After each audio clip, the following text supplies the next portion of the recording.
ಜಾತಿ ಪಂಥ ಎಲ್ಲ ಭೇದಗಳನ್ನು ಮರೆತು ಕೂತಿರುವಂತವ್ರು ಒಂದೇ ಒಂದು ಮಾತು ಕೇಳಬೇಕು. ನಾನು ಯಾವುದೇ ಪಕ್ಷದಲ್ಲಿ ನೀವು ಅಕಸ್ಮಾತ್ ಇದೇ ಘೋಷಣೆಯನ್ನ ಮನಮೋಹನ್ ಸಿಂಗ್ ಮಾಡಿದ್ರೆ ಸುಮ್ಮನೆ ಇರ್ತಿದ್ವಾ? ನಾವು ಸುಮ್ಮನೆ ಇರ್ತಿದ್ವಾ? ನಾನು ಚಾಲೆಂಜ್ ಹೇಳಬಲ್ಲೆ, ಗಲಾಟೆ ಮಾಡಿರ್ತೀವಿ. ಯಾಕೆಂದ್ರೆ ವಿಶ್ವಾಸ ಇರಲಿಲ್ಲ.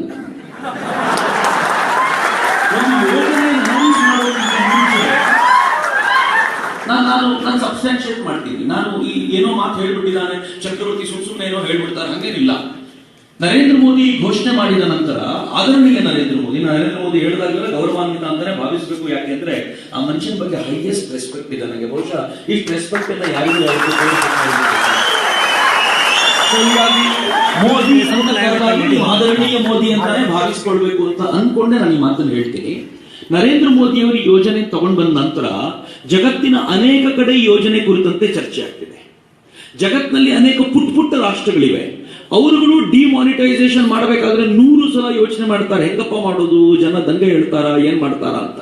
ಆದ್ರೆ 128 ಕೋಟಿ ಜನ ಹೊಂದಿರುವಂತಹ ಒಂದು ರಾಷ್ಟ್ರದಲ್ಲಿ ಡಿಮಾನಿಟೈಸೇಷನ್ ತಂದು 50 ದಿನಗಳ ಕಾಲ ಜನರನ್ನ ಕೇಳ್ಕೊಂಡ್ರವರು, ನೀವು 50 ದಿನಗಳ ಕಾಲ ನಿಮ್ ಸಮಯ ನನ್ ಕೊಡಿ, ಲೈನ್ ನಿಂತ್ಕೋಬೇಕಾದ್ರೆ ನಿಂತ್ಕೊಳ್ಳಿ, ಇದಾದ್ಮೇಲೆ ಲೈನ್ ನಿಂತ್ಕೊಳ್ಳದೆ ಇರೋ ತರ ನಾನು ನೋಡ್ಕೋತೀನಿ, ಇಷ್ಟಂತೂ ನಿಮ್ ಬಗ್ಗೆ ನಾನು ಏನಾದ್ರು ಮಾಡಬಲ್ಲೆ ಅಂತ.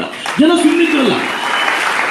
ಎಲ್ಲ ಟಿವಿ ಚಾನೆಲ್ಗಳು, ಎಲ್ಲ ATMಗಳ ಹೊರಗಡೆ, ಬ್ಯಾಂಕಿನ ಹೊರಗಡೆ ಹೋಗಿ ನಿಮ್ ತೊಂದರೆ ಆಗ್ತಿದೆಯಲ್ವಾ ಅಂದ್ರೆ, ಹೌದು ತೊಂದರೆ ಆಗ್ತಿದೆ, ಆದ್ರೆ ದೇಶಕ್ಕೋಸ್ಕರ ಅನುಭವಿಸ್ತೀವಿ, ಹೋಗಿ ಆಚೆ. ಒಂದು 20-25 ದಿನಗಳ ಕಾಲ ಎಲ್ಲಾ ಟಿವಿ ಚಾನೆಲ್ಗಳು ಆಗುವ ತೊಂದರೆಯನ್ನ ಹೈಲೈಟ್ ಮಾಡುವಂತ ಪ್ರಯತ್ನ ಮಾಡಿದ್ರು ಕೂಡ ಈ ದೇಶದ ಜನ ಔಡುಗಚ್ಚಿ ನಂಗೆ ಗೊತ್ತು ಸಮಸ್ಯೆನೇ ಆಗ್ಲಿಲ್ಲ ಅಂತ ಹೇಳಿದ್ರೆ, ನೀವು ಒಳಗ್ ಕೂತವರು ಇವ್ರಿಗೇನೋ ಗೊತ್ತೇ ಇಲ್ಲ, ಮಗ ಆರಾಮಾಗಿ ತಿರುಗಾಡ್ತಿದ್ದಾನೆ, ಸಮಸ್ಯೆ ನಂಗೆ ಗೊತ್ತಿದೆ, ಎಲ್ಲರಿಗೂ ಸಮಸ್ಯೆ ಆಗಿದೆ. ಆದ್ರೆ ಈ ಸಮಸ್ಯೆಯನ್ನ ಒಂದೇ ಒಂದು ಕಾರಣಕ್ಕೆ ಸಹಿಸಿಕೊಂಡಿದ್ದೀವಿ. ಯಾಕೆ ಅಂದ್ರೆ ದೇಶಕ್ಕೆ ಒಳಿತಾಗುತ್ತೆ. ಯಾಕೆ ಒಳಿತಾಗುತ್ತೆ ಅಂದ್ರೆ ಆ ದೇಶದ ಜುಟ್ಟನ್ನು ಹಿಡಿದು ಕೂತಿರುವಂತ, ಈ ದೇಶದ ಒಟ್ಟು ಅಧಿಕಾರವನ್ನು ಹಿಡಿದು ಕೂತಿರುವಂತ ಒಬ್ಬ ಅಪರೂಪದ ವ್ಯಕ್ತಿ ದೇಶಭಕ್ತ ಅಂತ ಗೊತ್ತಿರೋದ್ರಿಂದ ಸಹಿಸಿಕೊಳ್ಳಿಕ್ಕೆ ಸಿದ್ಧರಾಗಿದ್ದೀವಿ ಅಂತ. ಮಿತ್ರರೇ, ವೆನಿಜುವೆಲಾ ಅಂತ ಒಂದು ರಾಷ್ಟ್ರ ದಕ್ಷಿಣ ಅಮೆರಿಕಾದಲ್ಲಿರುವಂತದ್ದು. ಅರ್ಜೆಂಟೈನಾ, ಬ್ರೆಜಿಲ್, ಚಿಲಿ, ವೆನಿಜುವೆಲಾ ಇವೆಲ್ಲ ಒಂದು ಭಾಗದಲ್ಲಿ ಬರುವಂತದ್ದು. ವೆನಿಜುವೆಲಾದಲ್ಲಿ ಕಳೆದ 110 ವರ್ಷಗಳಿಂದ ಮಾಫಿಯಾ ಗ್ಯಾಂಗ್ಗಳು ಇಡೀ ವೆನಿಜುವೆಲಾನ ನಿಧಾನವಾಗಿ ಆಕ್ರಮಣ ಮಾಡ್ಕೊಳ್ತಾ ಇದೆ. 2005 ನಂತರ ಅಂತೂ ವೆನಿಜುವೆಲಾ ಹೆಂಗಾಗ್ಬಿಡ್ತು ಅಂತಂದ್ರೆ ಅದು ಕಂಟ್ರೋಲಿಗೆ ಸಿಗಲ್ಲ ಅನ್ನೋ ಮಟ್ಟಿಗೆ ಬಂದ್ಬಿಡ್ತು. ಇನ್ನು ವೆನಿಜುವೆಲಾ ಕಂಟ್ರೋಲ್ ತಪ್ಪೋಗ್ಬಿಡುತ್ತೆ ಅನ್ನೋ ಅಂತಕ್ಕೆ ಬಂತು. ಏನ್ ಮಾಡಬೇಕು ಅಂತ ಗೊತ್ತಿರಲಿಲ್ಲ. ವೆನಿಜುವೆಲಾದಲ್ಲಿ ಬೊಲಿವರ ಅನ್ನುವಂತ ಒಂದು ಕರೆನ್ಸಿ, ಹೇಗೆ ನಮ್ದು ರೂಪಾಯಿ ಇದೆಯೋ, ಅಮೆರಿಕ ಡಾಲರ್ ಇದೆಯೋ, ಬೊಲಿವರ ಅಂತಿದೆ ಅವರದ್ದು. ಈ ಕರೆನ್ಸಿಯಲ್ಲಿ 100 ಬೊಲಿವರ ಹೈಯೆಸ್ಟ್. ಈ 100 ಬೊಲಿವರ ಇಟ್ಕೊಂಡು ಎಷ್ಟರ ಮಟ್ಟಿಗೆ ಪರಿಸ್ಥಿತಿ ಹೋಗಿತ್ತು ಅಂತಂದ್ರೆ ಅವರ ಹಣದುಬ್ಬರ 475% ಇತ್ತು. ಭಾರತದ ಹಣದುಬ್ಬರ 7% ಇತ್ತು. ಆಗ್ಲೇ ವಸ್ತುಗಳನ್ನು ಕೊಳ್ಳಿಕ್ಕಾಗದೆ ಇರುವಂತ ಪರಿಸ್ಥಿತಿ ಇದ್ವಿ. ಇನ್ನು 475% ಇದ್ರೆ ಪರಿಸ್ಥಿತಿ ಹೆಂಗಿರ್ಬೋದು ಲೆಕ್ಕ ಹಾಕೊಳ್ಳಿ. ಏನ್ ಮಾಡಬೇಕು ಅಂತ ಗೊತ್ತಾಗ್ತಿಲ್ಲ. ಮಾಫಿಯಾ ಗ್ಯಾಂಗ್ಗಳು, ಭಯೋತ್ಪಾದಕರು ತುಂಬಿ ತುಳ್ಕಾಡ್ತಿದ್ದಾರೆ. ಯಾವತ್ತು ಬೇಕಿದ್ರೂ ಅಧಿಕಾರವನ್ನ ಮಾಫಿಯಾ ಡಾನ್ಗಳು ತಮ್ಮ ತೆಕ್ಕೆಗೆ ತೆಗೆದುಕೊಳ್ಬಹುದಾಗಿರುವಷ್ಟು ಬೆಳೆದು ನಿಂತು ಬಿಟ್ಟಿದ್ದಾರೆ. ಏನ್ ಮಾಡಬೇಕು ಅಂತ ಅಲ್ಲಿನ ಅಧ್ಯಕ್ಷ ಮೊದೇರೋ ಗೊತ್ತಿರಲಿಲ್ಲ. ಅವನು ಯಾವಾಗ ನರೇಂದ್ರ ಮೋದಿ ಇದನ್ನು ಮಾಡಿದ್ರು ಅವನಂದ, ಇದೇ ಬೆಸ್ಟ್ ಮೆಥಡ್, ನಾನು ಇದನ್ನು ಮಾಡಬೇಕು ಅಂತ ಹೇಳಿ ಒಂದು ವಾರ 8-10 ದಿನಗಳ ಹಿಂದೆ ಆತ ಇದ್ದಕ್ಕಿದ್ದಂತೆ ಒಂದು ಫೈನ್ ಡೇ ಅನೌನ್ಸ್ ಮಾಡಿದ. 3 ದಿನ ಟೈಮ್ ಕೊಡ್ತೀನಿ, ಇರೋ 100 ಬೊಲಿವರ್ಸ್ ಎಲ್ಲ ತಗೊಂಡ್ಬಂದು ಡೆಲಿವರ್ ಮಾಡ್ಕೊಳ್ಳಿ, ಅದಕ್ಕೆ ಪ್ರತಿಯಾಗಿ 20,000 ಬೊಲಿವರ್ಗಳಿರುವಂತ ನೋಟ್ಗಳನ್ನು ನಿಮ್ ಕೈಲಿ ಕೊಡ್ತೀನಿ ಅಂತ ಹೇಳಿ ಎಲ್ಲರನ್ನು ಕೇಳಿದ್ರಿ. ಎಷ್ಟರ ಮಟ್ಟಿಗೆ ನೋಟ್ಸ್ ಇರ್ಬೋದು ಲೆಕ್ಕ ಹಾಕೊಳ್ಳಿ. ಒಂದು ನೋಟಿಗೆ ಪ್ರತಿಯಾಗಿ 200 ಪಟ್ಟು ದೊಡ್ಡ ಮೊತ್ತದ ಅಮೌಂಟ್ ಅನ್ನು ಕೊಡಬೇಕು ಅಂತಂದ್ರೆ ಎಷ್ಟು ದೊಡ್ಡ ಸಂಖ್ಯೆಯಲ್ಲಿ ನೋಟಲ್ಲಿ ಪ್ರಿಂಟ್ ಆಗಿ ಬಿದ್ದಿರಬಹುದು. ಆದರೆ ಪ್ರಾಬ್ಲಮ್ ಏನಾಯ್ತು ಅಂದ್ರೆ ಜನ ಬ್ಯಾಂಕಿನ ಹೊರಗೆ ನಿಂತರು, ಅವರಿಗೆ ಬೇಕಾದ ಟೈಮಲ್ಲಿ ನೋಟು ಸಿಗಲಿಲ್ಲ. ಗಲಾಟೆ ಎಷ್ಟರ ಮಟ್ಟಿಗೆ ಆಯ್ತು ಅಂತಂದ್ರೆ ಮತ್ತೆ ಮಾಫಿಯಾ ಡಾನ್ಗಳು ಸಿಕ್ಕ ಕಡೆ ಲೂಟಿ ಮಾಡಿದ್ರು, ದಂಗೆ ಮಾಡಿದ್ರು. ಪರಿಣಾಮ 72 ಗಂಟೆ ಅಂತ ಕೊಟ್ಟಿದ್ದ ವ್ಯಕ್ತಿ, ನಾನು ಇಡೀ ಈ ಡಿಮಾನಿಟೈಸೇಷನ್ ಸ್ಕೀಮ್ ನ ವಾಪಸ್ ತಗೊಳ್ತೀನಿ, ನಿಮ್ ನೋಟ್ ನಿಮ್ ಹತ್ರ ಇರ್ಲಿ ಅಂತ ಕೈ ಮುಗಿದಿರ್ಬೇಕಾಗಿ ಬಂತು. ಆದ್ರೆ ನನ್ನ ದೇಶದಲ್ಲಿ ಮಾತ್ರ ಹಂಗ ಆಗಲಿಲ್ವಲ್ಲ. ಈ ದೇಶ ಹೆಂಗ್ ತಯಾರಾಗುತ್ತೆ ಎರಡಿದೆ. ನಾನು ಅದನ್ನೇ ಹೇಳಲಿಕ್ಕೆ ಇಚ್ಛೆ ಪಟ್ಟಿದ್ದು. ಯಾವುದೇ ಒಂದು ಯೋಜನೆ ಆಗಬೇಕು ಅಂತಂದ್ರೆ ಒಂದು 2-3 ಸಂಗತಿಗಳನ್ನು ತುಂಬಾ ಗಮನಿಸಬೇಕು. ಮೊದಲನೇದು, ಈ ಯೋಜನೆ ಅತ್ಯಂತ ಗುಪ್ತವಾಗಿರ್ಬೇಕಿತ್ತು. ಡಿಮಾನಿಟೈಸೇಷನ್ ಅನ್ನೋದು ಸಹಜವಾದ ಸಾಮಾನ್ಯವಾದ್ದಲ್ಲ, ಅತ್ಯಂತ ಗುಪ್ತವಾಗಿರ್ಬೇಕಿತ್ತು. ಎಷ್ಟು ಗುಪ್ತವಾಗಿರ್ಬೇಕು ಅಂದ್ರೆ ಜೊತೆಲಿ ಓಡಾಡೋರ್ಗೂ ಗೊತ್ತಾಗಬಾರದು ಇನ್ನೊಂದು ವಾರದಲ್ಲಿ ಹಿಂಗಾಗುತ್ತೆ ಅಂತ. ನನಗೆ ಒಂದು ಅಂದಾಜಿತ್ತು. ನಾವು ಕಳೆದ ಅನೇಕ ತಿಂಗಳುಗಳಿಂದ ನರೇಂದ್ರ ಮೋದಿ ಅವರ ನಡೆಯನ್ನ ಗಮನಿಸ್ತಾ ಇದ್ದೀವಲ್ಲ, ಹಿಂಗಾಗತ್ತೆ ಅನ್ನೋ ಕಲ್ಪನೆ ಇತ್ತು. ನನ್ನ ಕಸಿನ್, ನನ್ನ ದೊಡ್ಡಪ್ಪನ ಮಗ ನಾನು ಕರೆದು ಹೇಳ್ದ, ನಿನ್ಗೆ ಗೊತ್ತಿತ್ತು, 1-4 ದಿನ ಮುಂಚೆ ಹೇಳಬೇಡ ನನಗೆ, ನಾನಂದೆ ನನಗೂ ಗೊತ್ತಿರಲಿಲ್ಲ ಕಣೋ, ಅಂದಾಜಿತ್ತು ನರೇಂದ್ರ ಮೋದಿ. ನಾನು ಹೇಳ್ತೀನಿ ಯಾಕೆ ಅಂದಾಜಿತ್ತು ನನಗೆ ಅನ್ನೋದನ್ನ ನನ್ನ ಭಾಷಣದುದ್ದಕ್ಕೂ ನಿಮ್ಗೆ ಎಕ್ಸ್ಪ್ಲೈನ್ ಮಾಡೋ ಪ್ರಯತ್ನ ಮಾಡ್ತೀನಿ. ನಾನು ಹೇಳಿದೆ ಗೊತ್ತಿರಲಿಲ್ಲ, ಆದ್ರೆ ಅಂದಾಜೊಂದಿತ್ತು. ಯಾಕೆ ನಾನು ಕೇಳಿದೆ, ನೀನ್ ಯಾಕೆ ಇಷ್ಟು ಬೇಜಾರಾಗಿದೆಯಾ? ಅವನಂದ, ನವೆಂಬರ್ 4ನೇ ತಾರೀಕು ನಂದೊಂದು ಪುಟ್ಟ ಜಾಗ ಇದೆ, ಒಂದು ಮಾರಬೇಕು ಅಂತಿದ್ದ. ಜಾಗ ಕೊಂಡ್ಕೊಳ್ಳಿಕ್ಕೆ ಅಂತ ಒಬ್ಬರು ಬಂದ್ರು, 60 ಲಕ್ಷಕ್ಕೆ ಕೇಳಿದ್ರು. ನಾನು ಸ್ವಲ್ಪ ದಿಮಾಕ್ ಮಾಡಿ ಒಂದು ವಾರ ಬಿಟ್ಟು ಬಾ ಅಂತಂದೆ, ಈಗ 40 ಲಕ್ಷಕ್ಕೆ ಕೇಳ್ತಿದ್ದಾನೆ. 20 ಲಕ್ಷ 4 ದಿನದಲ್ಲಿ ಹೋಗ್ಬಿಡ್ತು ನಂದು ಅಂತ.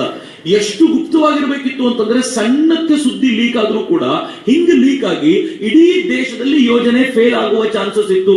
ಅದು ಭಾರತದಲ್ಲಿ ಅದ್ಭುತವಾಗಿ ಮ್ಯಾನೇಜ್ ಮಾಡಿದ್ರು. ಹೆಂಗೆ ಅಂತ ಹೇಳ್ತೀನಿ ನಾನು. ಎರಡನೇದು, ಈ ಯೋಜನೆ ಜಾರಿಗೆ ತಗೊಂಡ್ ಬರ್ಬೇಕಾದ್ರೆ ವ್ಯವಸ್ಥೆ ಸಮರ್ಪಕವಾಗಬೇಕಿತ್ತು. ಇವತ್ತು ನಾವು ಚೆಕ್ ಕ್ಲಿಯರ್ ಆಗಲಿಲ್ಲ ಅಂತ ಮಾತನಾಡ್ತಿದ್ದೀವಿ. ಅಫ್ಕೋರ್ಸ್ 50 ದಿನಗಳಲ್ಲಿ ಆಗ್ಬೋದಾಗಿರುವಂತ ಸಣ್ಣ ಪುಟ್ಟ ಸಮಸ್ಯೆಗಳು, ಆದ್ರೆ ಕ್ಯಾಶ್ಲೆಸ್ ಆಗ್ಬಿಟ್ರೆ ಈ ಪ್ರಾಬ್ಲಮ್ ಇರಲ್ಲ.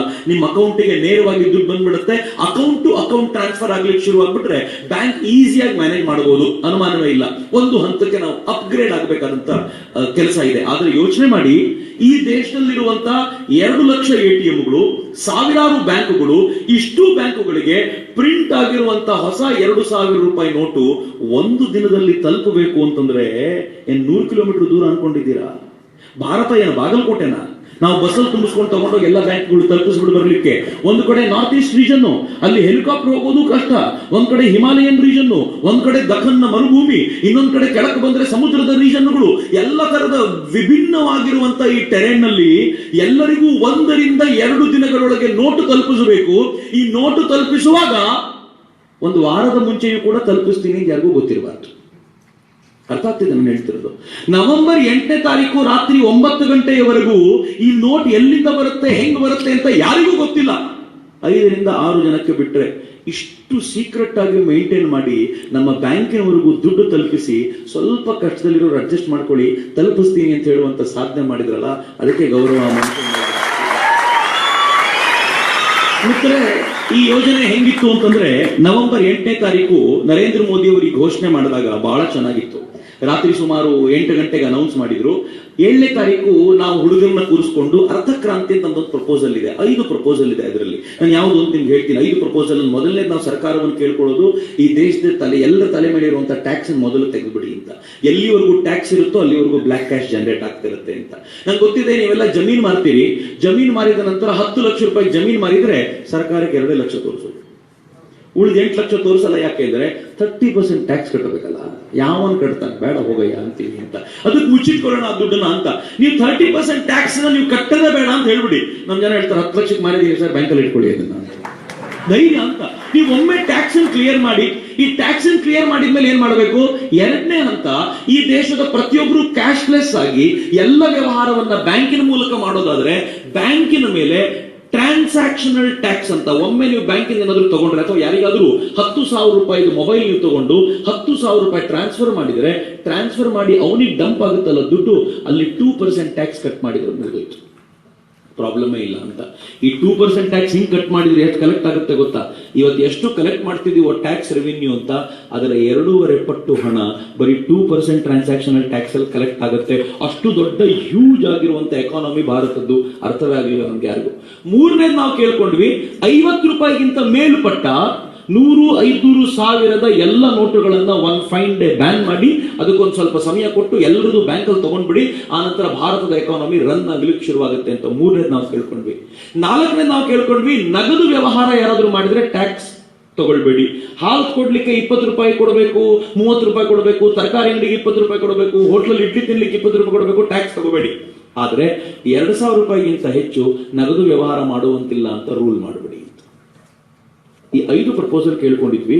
ನರೇಂದ್ರ ಮೋದಿ ಅವರಿಗೆ ರೀಚ್ ಆಗಿತ್ತು. ಅವರು ಸಿಎಂ ಇದ್ದಾಗಲೇ, ಹಿಂದೆ ಗುಜರಾತ್ನ ಸಿಎಂ ಇದ್ದಾಗಲೇ ರೀಚ್ ಆಗಿತ್ತು. ರೀಚ್ ಆದ ನರೇಂದ್ರ ಮೋದಿ ತುಂಬಾ ಚೆನ್ನಾಗಿ ಅಧ್ಯಯನ ಮಾಡಿ ಅವರು ಸ್ಪಷ್ಟವಾಗಿ ಒಂದಾದ್ಮೇಲೆ ಒಂದು ತರಬೇಕು ಅಂತ, ಅದಕ್ಕೆ ಮೊದಲನೇದು ಆಯ್ಕೆ ಮಾಡ್ಕೊಂಡಿದ್ದೆ 500 ಮತ್ತು 1000ಗಳ ನೋಟನ್ನ ಈ ದೇಶದಿಂದ ತೆಗಿಬೇಕು ಅಂತ. ಮಿತ್ರರೇ, ಸುಲಭ ಇರಲಿಲ್ಲ ಇದನ್ನು ತೆಗೆಯೋದು. ಈ ದೇಶದ 85% ಜನ, ಅಂಡರ್ಲೈನ್ ಮಾಡ್ಕೊಳ್ಳಿ, ಬ್ಯಾಂಕ್ನವರು ಇಲ್ಲಿದ್ದಾರೆ, 85% ಜನ ಬ್ಯಾಂಕಿಗೆ ಬರಲೇ ಇಲ್ಲ. ಉಳಿದ 15% ಜನ ನಿಧಾನವಾಗಿ ಜಾಸ್ತಿ ಆಗ್ತಿದೆ. ನಿನ್ನೆ ರಿಪೋರ್ಟ್ ನೋಡ್ತಿದ್ದೆ ನಾನು, 40% ಜನ ಈಗ ಬ್ಯಾಂಕಿಂಗ್ ಬಂದಿದ್ದಾರೆ ಅಂತ. ಹೆಚ್ಚಂದ್ರೆ 50% ಆಗ್ಬೋದು. ಉಳಿದ 50% ಜನ ಬ್ಯಾಂಕಿನ ಮುಖ ನೋಡಲೇ ಇಲ್ಲ. ಮನೇಲಿ ಒಂದು ಅಕೌಂಟ್ ಇದ್ರೆ ಅಪ್ಪ ಹೋಗಿರ್ತಾನೆ, ಅಮ್ಮ ಯಾವತ್ತೂ ಬ್ಯಾಂಕ್ ನೋಡ್ಲೇ ಇಲ್ಲ, ಹೆಂಗಿದೆ ಬ್ಯಾಂಕು ಅಂತಾನೆ ಗೊತ್ತಿಲ್ಲ ಅವಳಿಗೆ. ಅವಳು ತನ್ನ ದುಡ್ಡನ್ನೆಲ್ಲ ಅಕ್ಕಿ ಡಬ್ಬದಲ್ಲಿ ರಾಗಿ ಡಬ್ಬದಲ್ಲಿ ಮುಚ್ಚಿಟ್ಟಿದೆ ಬಂತು. ಅವಳು ದುಡ್ಡನ್ನು ಬ್ಯಾಂಕಲ್ಲಿ ಇಡಬೇಕು ಅಂದ್ರೂ ಅಪ್ಪನ ಮೂಲಕ ಇಡಬೇಕಾದಂತ ಪರಿಸ್ಥಿತಿ. ಈ ದೇಶದ 85% ಮನಿ ಏನಿದೆಯಲ್ಲ, 85% ವಹಿವಾಟು ಅದು ಕ್ಯಾಶಿನ ಮೂಲಕ ನಡೆಯುತ್ತೆ, ಯಾವುದು ಬ್ಯಾಂಕಿನ ಮೂಲಕ ನಡೆಯಲ್ಲ. 15-20% ವಹಿವಾಟು ಬ್ಯಾಂಕಿನ ಮೂಲಕ ನಡೆದ್ರೆ ಹೆಚ್ಚು. ಅಂಥದ್ರಲ್ಲಿ ಇಂಥದೊಂದು ಸಾಹಸ ಮಾಡಬೇಕಲ್ಲ, 85% ಕ್ಯಾಶ್ ಅನ್ನ ತೆಗೆದು ಖಾಲಿ ಮಾಡೋದು ಅಂತಂದ್ರೆ ಡಯಾಲಿಸಿಸ್ ಮಾಡುವಾಗ ರಕ್ತ ತೆಗೆದು ಬಾಡಿ ಖಾಲಿ ಇಟ್ಟಂಗೆ. ನರೇಂದ್ರ ಮೋದಿ ಚಾಲೆಂಜ್ ಮಾಡಿದ್ರು, ಈ ದೇಶದಿಂದ 85% ಈ ನೋಟನ್ನು ತೆಗೆದು ತಾತ್ಕಾಲಿಕವಾಗಿ, ಅಂಡರ್ಲೈನ್ ಮಾಡ್ತಿದ್ದೀನಿ, ತಾತ್ಕಾಲಿಕವಾಗಿ 2,000 ರೂಪಾಯಿ ನೋಟನ್ನು ಅವ್ರ ಕೈಯಲ್ಲಿ ಕೊಟ್ಟು ಶಾಂತ ಮಾಡ್ತೀನಿ ಅಂತ. ಇಷ್ಟಾದ್ಮೇಲೂ ಯಾರಾದ್ರೂ ಕೂಡಿಟ್ಕೋಬೇಕು ಅಂದ್ರೆ ಇಟ್ಕೊಳ್ಳಿ, ನಂದೇನು ಜವಾಬ್ದಾರಿ ಇಲ್ಲ. ಇನ್ನೊಂದು ದಿನ ಬರ್ತಾರೆ ನರೇಂದ್ರ ಮೋದಿ, ಭಾಯಿ ಅವ್ರ ಬೇನು 2,000 ರೂಪಾಯಿ ನೋಟು ಇವತ್ತು ರಾತ್ರಿಯಿಂದ ಲೀಗಲ್ ಟೆಂಡರ್ ಅಲ್ಲ ಇಡಿ ಅಂತ ನೀವು ಏನಾದ್ರೂ ಹೇಳ್ಬಿಟ್ರೆ ನಮಗೆಲ್ಲ ಪ್ರಾಬ್ಲಮ್ ಇಲ್ಲ, ಇಟ್ಕೊಂಡವ್ರು ಮಾತ್ರ ಅಲ್ಲಿನಲ್ಲಿ ನಿಂತಿರ್ತಾರೆ, ಆಗ ಮಜಾ ಬರುತ್ತೆ, ಇನ್ನೂ ಮಜಾ ಬರುತ್ತೆ. ಅದಕ್ಕೆ ನಾನು ತಮಾಷೆ ಮಾಡೋದು ಯಾವಾಗ್ಲೂ, ಆರಾಮಾಗಿ ಕೂತ್ಕೊಳ್ಳಿ, ಚೇರ್ ಮೇಲೆ ರಿಲ್ಯಾಕ್ಸ್ ಆಗಿ ಕೂತ್ಕೊಂಡು ಟಿವಿಲಿ ಎಂಜಾಯ್ ಮಾಡಿ. ಒಬ್ರು ಆದ್ಮೇಲೆ ಒಬ್ರು ದುಡ್ಡು ಸಿಗ್ತಾ ಇರೋದು, ಚಿನ್ನ ಸಿಗ್ತಾ ಇರೋದು, ಜೈಲಿಗೆ ಹೋಗ್ತಾ ಇರೋದು, ಇನ್ನೂ ನೋಡೋದು ಬಹಳ ಇದೆ. अब तो ट्रेलर है, पिक्चर अभी बाकी है. ಎಂತ ದೊಡ್ಡ ಸಾಹಸ ಇತ್ತು ಇದನ್ನ ಮಾಡೋದು ಅಂತಂದ್ರೆ, ಇಷ್ಟನ್ನು ತೆಗೆದುಕೋಬೇಕಾಗಿತ್ತು, ಇಷ್ಟನ್ನು ಖಾಲಿ ಮಾಡಬೇಕಾಗಿತ್ತು. ಈ ಖಾಲಿ ಮಾಡಬೇಕಾದ್ರೆ ನರೇಂದ್ರ ಮೋದಿ ಅವರು ಅತ್ಯಂತ ಸೂಕ್ಷ್ಮವಾದ ಎಚ್ಚರಿಕೆಯ ಹೆಜ್ಜೆಯನ್ನು ತೆಗೆದುಕೊಂಡ್ರು ಅಂತ ನಾನು ಮೊದಲು ಅದನ್ನೇ ಎಕ್ಸ್ಪ್ಲೈನ್ ಮಾಡ್ತೇನೆ. ಎಚ್ಚರಿಕೆಯ ಹೆಜ್ಜೆ ಹೆಂಗಿತ್ತು, ನರೇಂದ್ರ ಮೋದಿ ಅವರು ಯೋಜನೆ ತಗೊಳ್ಳುವಾಗ ಇವತ್ತಿದು 1 ತಿಂಗಳು 2 ತಿಂಗಳ ಹಿಂದೆ ಯೋಚನೆ ಮಾಡಿದ್ದಲ್ಲ. ನಾನು ನಿಮ್ಗೆ ಹೇಳಿದೆ, ಈ ದೇಶದ 85% ಜನ, ಕನಿಷ್ಠ 65% ಜನ ಬ್ಯಾಂಕಿಗೆ ಯಾವತ್ತೂ ಬರಲೇ ಇಲ್ಲ. ಅವ್ರು ಯಾಕೆ ಬ್ಯಾಂಕಿಗೆ ಬರ್ತಾರೆ ಅಂದ್ರೆ ಬ್ಯಾಂಕ್ ಲೋನ್ ಕೊಡುತ್ತೆ ಅನ್ನೋ ಕಾರಣಕ್ಕೋಸ್ಕರ ಬರ್ತಾರೆ, ಬಿಟ್ರೆ ಅದರ್ವೈಸ್ ಬ್ಯಾಂಕಿಗೆ ಬರಬೇಕು ಅನ್ನೋ ಅಗತ್ಯ ಇಲ್ಲ. ಎಲ್ಲ ತಗೊಂಡು ತಮ್ಮ ದುಡ್ಡನ್ನು ಮನೇಲಿ ಇಟ್ಕೊಳ್ಳೋದು.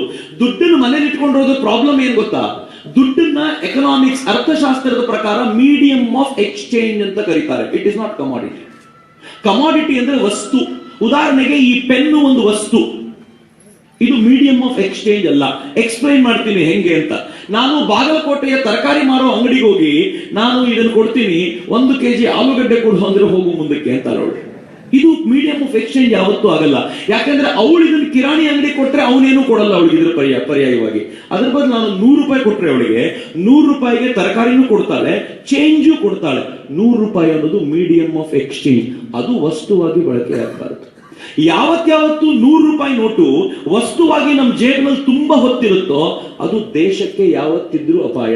ಸುಮ್ಮನೆ ಯೋಚನೆ ಮಾಡಿ ಮಿತ್ರರೇ, ನಮ್ಮ ಜೇಬಿನಲ್ಲಿ 1,000ದ್ದು, ಇದು ಬಹಳ ಸಲ ಹಿಂಗಾಗುತ್ತೆ ನಮ್ಮ ಹತ್ರ, 1,005 ನೋಟು 5 ತಿಂಗಳ ಕಾಲ ಜೇಬಲ್ಲಿ ಹಂಗೆ ಇತ್ತು ಅಂತ ಇಟ್ಕೊಳ್ಳಿ. 5 ತಿಂಗಳ ಕಾಲ ಕೆಲಸಕ್ಕೆ ಬರಲಿಲ್ಲ, ಅದು ವಸ್ತುವಾಗಿ ಜೇಬಿನಲ್ಲಿ ಬಿದ್ದಿತ್ತು. ಅದ್ರ ಬದಲು ನಾವು ಬ್ಯಾಂಕ್ ನಲ್ಲಿ ಇಟ್ಟಿದ್ರೆ ಆ ದುಡ್ಡನ್ನ, ಯಾರೋ ಒಬ್ರು ತರಕಾರಿ ಮಾರೋಳು ಕಿರಾಣಿ ಅಂಗಡಿನೂ ಅಲ್ಲಿಗೆ ಹೋಗಿ ನನಗೆ 5 ತಿಂಗಳಿಗೆ ಒಂದು 5,000 ರೂಪಾಯಿ ಸಿಗ್ಬೋದಾ ಸರ್, ಒಂದು ಸಣ್ಣ ಬಿಸ್ನೆಸ್ ಎಕ್ಸ್ಟೆಂಡ್ ಮಾಡೋದಿದೆ ಅಂತ ಕೇಳಿದಿದ್ರೆ, ಬ್ಯಾಂಕ್ ಮ್ಯಾನೇಜರ್ ನನ್ನ ಜೇಬ್ನಲ್ಲಿ ಕೊಳಿಬೇಕಾಗಿದ್ದ 5,000 ರೂಪಾಯಿನ ಅವ್ರ ಕೈಲಿ ಕೊಟ್ಟಿದ್ದಿದ್ರೆ ಆತ ಅದನ್ನ ಬಿಸ್ನೆಸ್ ಆಗಿ ಕನ್ವರ್ಟ್ ಮಾಡ್ತಿದ್ದ, ಒಬ್ರಿಗೋ ಇಬ್ಬರಿಗೋ ಉದ್ಯೋಗ ಸಿಕ್ಕಿರ್ತಿತ್ತು, ದುಡ್ಡಿನಿಂದ ಪಡ್ಕೊಂಡಂತ ಲಾಭವನ್ನ ಬ್ಯಾಂಕಿಗೆ ಬಡ್ಡಿ ಕಟ್ತಿದ್ದ, ನನ್ನ ದುಡ್ಡಿಗೂ ಬಡ್ಡಿ ಆಗಿರ್ತಿತ್ತು, ಕೊಳಿಬೇಕಾಗಿದ್ದ ದುಡ್ಡು ದೇಶದ ಅಭಿವೃದ್ಧಿಗೆ ಬಳಕೆಯಾಗಿರ್ತಿತ್ತು. ಆದ್ರೆ ದುರ್ದೈವ ಈ ದೇಶದ 85% ಹಣ ಕೊಳತೆ ಇರೋದು. ಕಳೆದ 41 ದಿನಗಳಲ್ಲಿ, ಇನ್ನು 9 ದಿನ ಬಾಕಿ ಇದೆ, 41-42 ದಿನಗಳಲ್ಲಿ ಈ ದೇಶದಲ್ಲಿ ಒಟ್ಟಾರೆ ಕೊಳಿತಾ ಇರೋ ದುಡ್ಡು ಒಳಗೆ ಬಂದಿರೋದು ಎಷ್ಟು ಗೊತ್ತಾ, 12.5 ಲಕ್ಷ ಕೋಟಿ ರೂಪಾಯಿ. 12.5 ಲಕ್ಷ ಕೋಟಿ ರೂಪಾಯಿ ಕೊಳಿತಾ ಇತ್ತು. ಒಂದು ಒಳ್ಳೆ ಮಾತನ್ನ ಅರ್ಥಶಾಸ್ತ್ರಜ್ಞರು ಯಾವಾಗಲೂ ಹೇಳ್ತಾರೆ, ದೇಶದಲ್ಲಿ ದುಡ್ಡು, ದೇಹದಲ್ಲಿ ಬ್ಲಡ್ ಯಾವತ್ತೂ ಕೊಳಿಬಾರದು ಅಂತ. ಯಾವಾಗ ಇದು ಕೊಳೆಯುತ್ತೋ, ಕ್ಲಾಟ್ ಆಗುತ್ತೋ, ಆಗ ಆಪರೇಷನ್ ಮಾಡಬೇಕು. ನಿಮ್ಮ ಹಾರ್ಟ್ ಅಟ್ಯಾಕ್ ಅಂತಂದ್ರೆ ಏನ್ ಗೊತ್ತಾ, ಹಾರ್ಟ್ ಹೋಗ್ಬೇಕಾದ ಬ್ಲಡ್ ಹೋಗ್ಬೇಕಾದ ಜಾಗದಲ್ಲಿ ಬ್ಲಾಕ್ ಆದಾಗ ಹಾರ್ಟ್ ಅಟ್ಯಾಕ್ ಆಗುತ್ತೆ. ಅವಾಗ ಡಾಕ್ಟರ್ ಬಂದು ಮುಲಾಜಿಲ್ದೆ ಕೆರೆದು ಬಿಸಾಕ್ತಾರೆ ಅದನ್ನ. ಹಂಗೆ ಒಬ್ಬ ಡಾಕ್ಟರ್ ಬಂದು ಮುಲಾಜಿಲ್ದೆ ಕೆರೆದು ಬಿಸಾಕಿದ್ದಾರೆ, ಸ್ವಲ್ಪ ದಿನ ಕಷ್ಟ ಅನುಭವಿಸಬೇಕು, ಆದ್ರೆ ರಿಪೇರಿ ಆದ್ಮೇಲೆ ಇನ್ನೊಂದು 60 ವರ್ಷ 70 ವರ್ಷ ಹಾಯಾಗಿ ಬದುಕಬಹುದಲ್ಲ, ಹಂಗೆ ಬದುಕುವಂತ ವಾತಾವರಣ ನಿರ್ಮಾಣ ಆಗುವಂತ ಆಪರೇಷನ್ ನವೆಂಬರ್ 8ನೇ ತಾರೀಕು ನರೇಂದ್ರ ಮೋದಿ ಮಾಡಿದ್ರು ಅಂತ. ನರೇಂದ್ರ ಮೋದಿ ಅವರು ಅಧಿಕಾರಕ್ಕೆ ಬಂದ ದಿನವೇ ಸ್ಪಷ್ಟವಾದ ಕಲ್ಪನೆ ಕಟ್ಟಿಕೊಂಡಿದ್ರು. ಈ ದೇಶದ 85% ಜನ ಯಾರು ಹೊರಗಡೆ ಇದ್ದಾರೋ, ಫೈನಾನ್ಷಿಯಲ್ ಇನ್ಕ್ಲೂಷನ್ ನಿಂದ ಆಚೆ ಇದ್ದಾರೋ, ಈ ಪದವನ್ನು ತುಂಬಾ ಬಳಸ್ತಾರೆ. ಅಂದ್ರೆ ಆರ್ಥಿಕ ಅಪ್ಪುಗೆ ಅವರು ಅದರಿಂದ ಹೊರಗಡೆ ನಿಂತಿದ್ದಾರೆ. ನಾವೆಲ್ಲರೂ ಮಾತಾಡುವಾಗ ಎಕನಾಮಿಕ್ಸ್ ಎಲ್ಲ ಮಾತಾಡಬೇಕಾದ್ರೆ ಈ ಅಪ್ಪು ದಿನ ಮಾಡಿದ್ರು, ಯಾವ ಬಡವರನ್ನ ಯಾವ ಹಳ್ಳಿಗರನ್ನ ಫೈನಾನ್ಷಿಯಲ್ ಇನ್ಕ್ಲೂಷನ್ ಗೆ ತರಲೇಬೇಕು ಅಂತ ನರೇಂದ್ರ ಮೋದಿ ಅಧಿಕಾರಕ್ಕೆ ಬಂದ 3 ತಿಂಗಳಲ್ಲಿ ಅವರು ಆಗಸ್ಟ್ 15ನೇ ತಾರೀಕು ಅನೌನ್ಸ್ ಮಾಡಿದ್ರು, ಜನ್ಧನ್ ಯೋಜನಾ ತಗೊಂಡ್ ಬರ್ತೀನಿ, ಯಾರ್ಯಾರ ಅಕೌಂಟ್ ಇಲ್ವೋ ಅಕೌಂಟ್ ಮಾಡಿಸ್ಕೊಂಡು ಬ್ಯಾಂಕಿಗೆ ಬರೋಂಗ್ ಮಾಡ್ತೀನಿ ಅಂತ ಚಾಲೆಂಜ್ ಮಾಡಿ. ಜನ್ಧನ್ ಯೋಜನಾದ ಮೂಲ ಸ್ವರೂಪ ಏನು ಅಂದ್ರೆ, ಮುಂದೊಂದು ದಿನ ನೋಟ್ ಬ್ಯಾನ್ ಆದಾಗ ಎಲ್ಲರೂ ಫೈನಾನ್ಷಿಯಲ್ ಇನ್ಕ್ಲೂಷನ್ ಅಲ್ಲಿ ಇರಬೇಕು, ಯಾರಿಗೂ ಸಮಸ್ಯೆ ಆಗಬಾರ್ದು ಅನ್ನೋ ಕಲ್ಪನೆಯ ಮೂಲ ಬೀಜ ಜನ್ಧನ್ ಯೋಜನಾ. ಇದು ಜಾರಿಯಾಗಿದ್ದು 2.5 ವರ್ಷಗಳ ಹಿಂದೆ ಅವರು ಆಗಸ್ಟ್ 15ಕ್ಕೆ ಅನೌನ್ಸ್ ಮಾಡಿದ್ರು. ಬಹುಶಃ ಅದಾದ 2 ತಿಂಗಳ ನಂತರ ಇದು ಜಾರಿಗೆ, ಆಗಸ್ಟ್ 28ಕ್ಕೆ ಇದು ಜಾರಿಗೆ ಬರ್ಲಿಕ್ಕೆ ಶುರುವಾಯಿತು. ಈ ದೇಶ ರೆಕಾರ್ಡ್ ಮಾಡ್ತು. ಎಷ್ಟು ರೆಕಾರ್ಡ್ ಅಂದ್ರೆ, ಕಳೆದ 2.5 ವರ್ಷಗಳಲ್ಲಿ 25.25 ಕೋಟಿ ಜನ್ಧನ್ ಅಕೌಂಟ್ಗಳು ಈ ದೇಶದಲ್ಲಿ ಆದವು. 25.25 ಕೋಟಿ. ಯಾರಿಗೆ ಅಕೌಂಟೇ ಇರ್ಲಿಲ್ವೋ ಜನ್ಧನ್ ಅಕೌಂಟ್ಗಳಾದವು. ಜನರಿಗೆ ನರೇಂದ್ರ ಮೋದಿ ಹೇಳಿದ್ರು, ಫೈನಾನ್ಷಿಯಲ್ ಇನ್ಕ್ಲೂಷನ್ ಅಲ್ಲಿ ಬರ್ಬೇಕಪ್ಪ, ನೀವೆಲ್ಲ ಒಳಗ್ ಬರಬೇಕು ಅಂತ ಕೇಳಿದ್ರೆ ನಮ್ ಜನ ಹೇಳಿದ್ರು, ಬರಲ್ಲ, ಏನ್ ಮಾಡ್ತೀರಿ, ನಮ್ಗೆ ಅಡ್ವಾಂಟೇಜ್ ನೇಚರ್, ಬರಲ್ಲ. ನರೇಂದ್ರ ಮೋದಿ ಎಷ್ಟಿದ್ರು ಚಾಯ್ ಬಲ್ಲ, ಯಾರ ಚಾಯ್ಗೆ ಎಷ್ಟು ಹಾಲು ಹಾಕಬೇಕು, ಎಷ್ಟು ಸಕ್ಕರೆ ಹಾಕಬೇಕು ಅಂತ ಮುಖ ನೋಡಿದ ತಕ್ಷಣ ಡಯಾಬಿಟಿಸ್ ಇದೆಯೋ ನಾರ್ಮಲ್ ಬಾಡಿ ಅಂತ ಹೇಳಿ ಏನ್ ತೊಂದರೆ ಇಲ್ಲ. ಇನ್ನೂ ಒಂದ್ ಹೆಜ್ಜೆ ಮುಂದಕ್ಕೆ ಹೋಗಿ ಬ್ಲಾಕ್ ಟೀ ಮಾಡಿ ಯಾರಿಗೆ ಹುಳಿ ಹಿಂಡು ಕೊಡಬೇಕು ಅಂತಾನು ಗೊತ್ತು, ಲೆಮನ್ ಟೀ ಮಾಡಿ ಅಂತ ಮನುಷ್ಯ.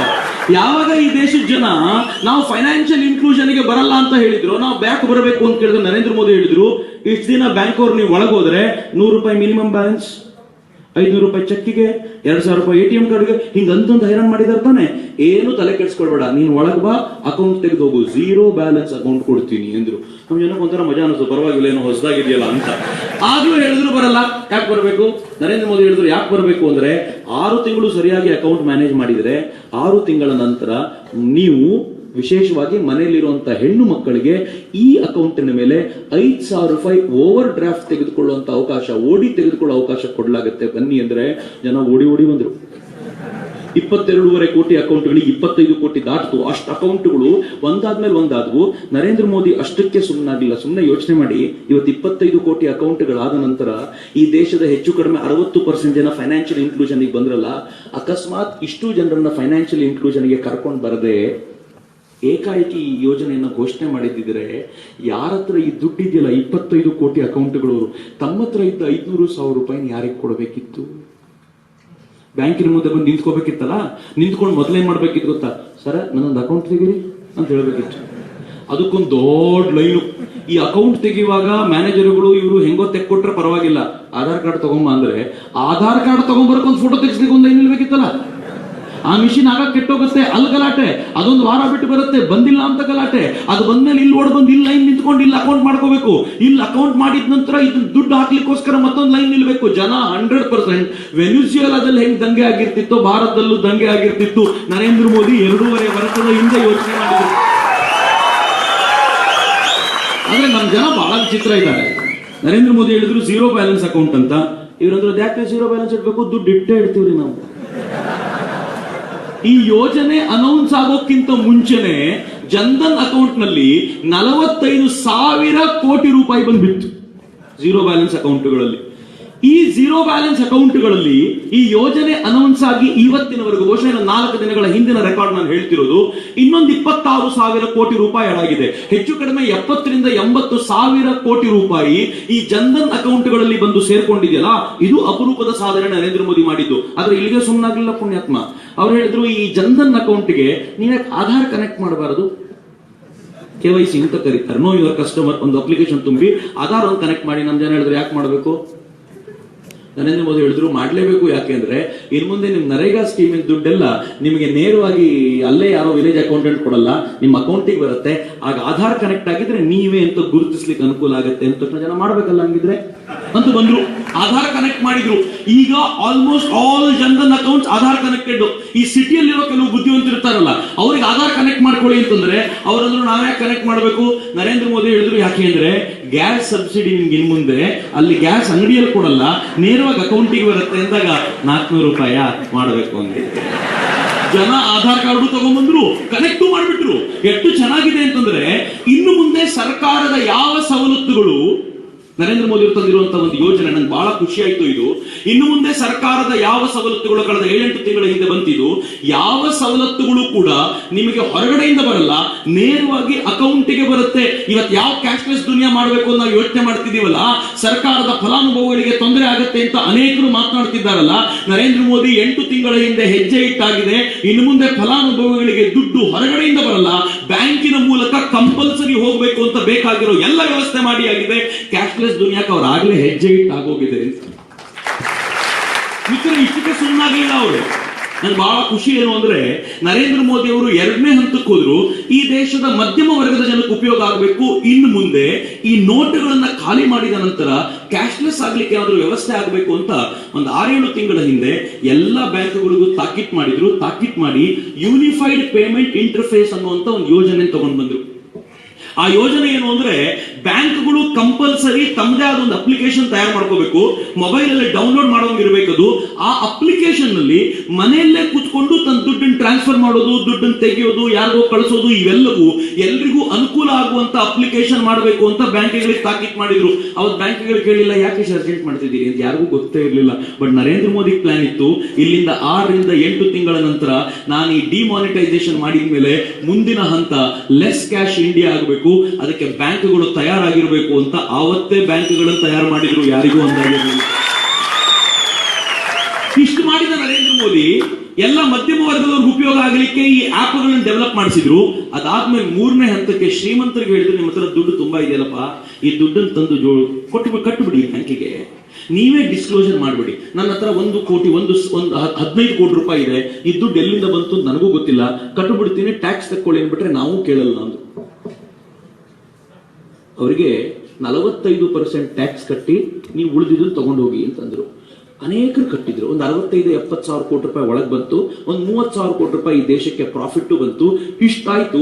ಇಷ್ಟಾದ ನರೇಂದ್ರ ಮೋದಿ ಅವರು ಅದಾದ್ಮೇಲೆ ಸೆಪ್ಟೆಂಬರ್ 30ಕ್ಕೆ ಇದು ಎಂಡ್ ಆಯ್ತಲ್ಲ ವಾಲಂಟರಿ ಡಿಸ್ಕ್ಲೋಜರ್ ಸ್ಕೀಮು, ಅವತ್ತು ಹೇಳಿದ್ರು ಸೆಪ್ಟೆಂಬರ್ 30 तक अपना काला धन घोषित करो, नहीं तो मुंह काला करने के लिए तैयार रहो.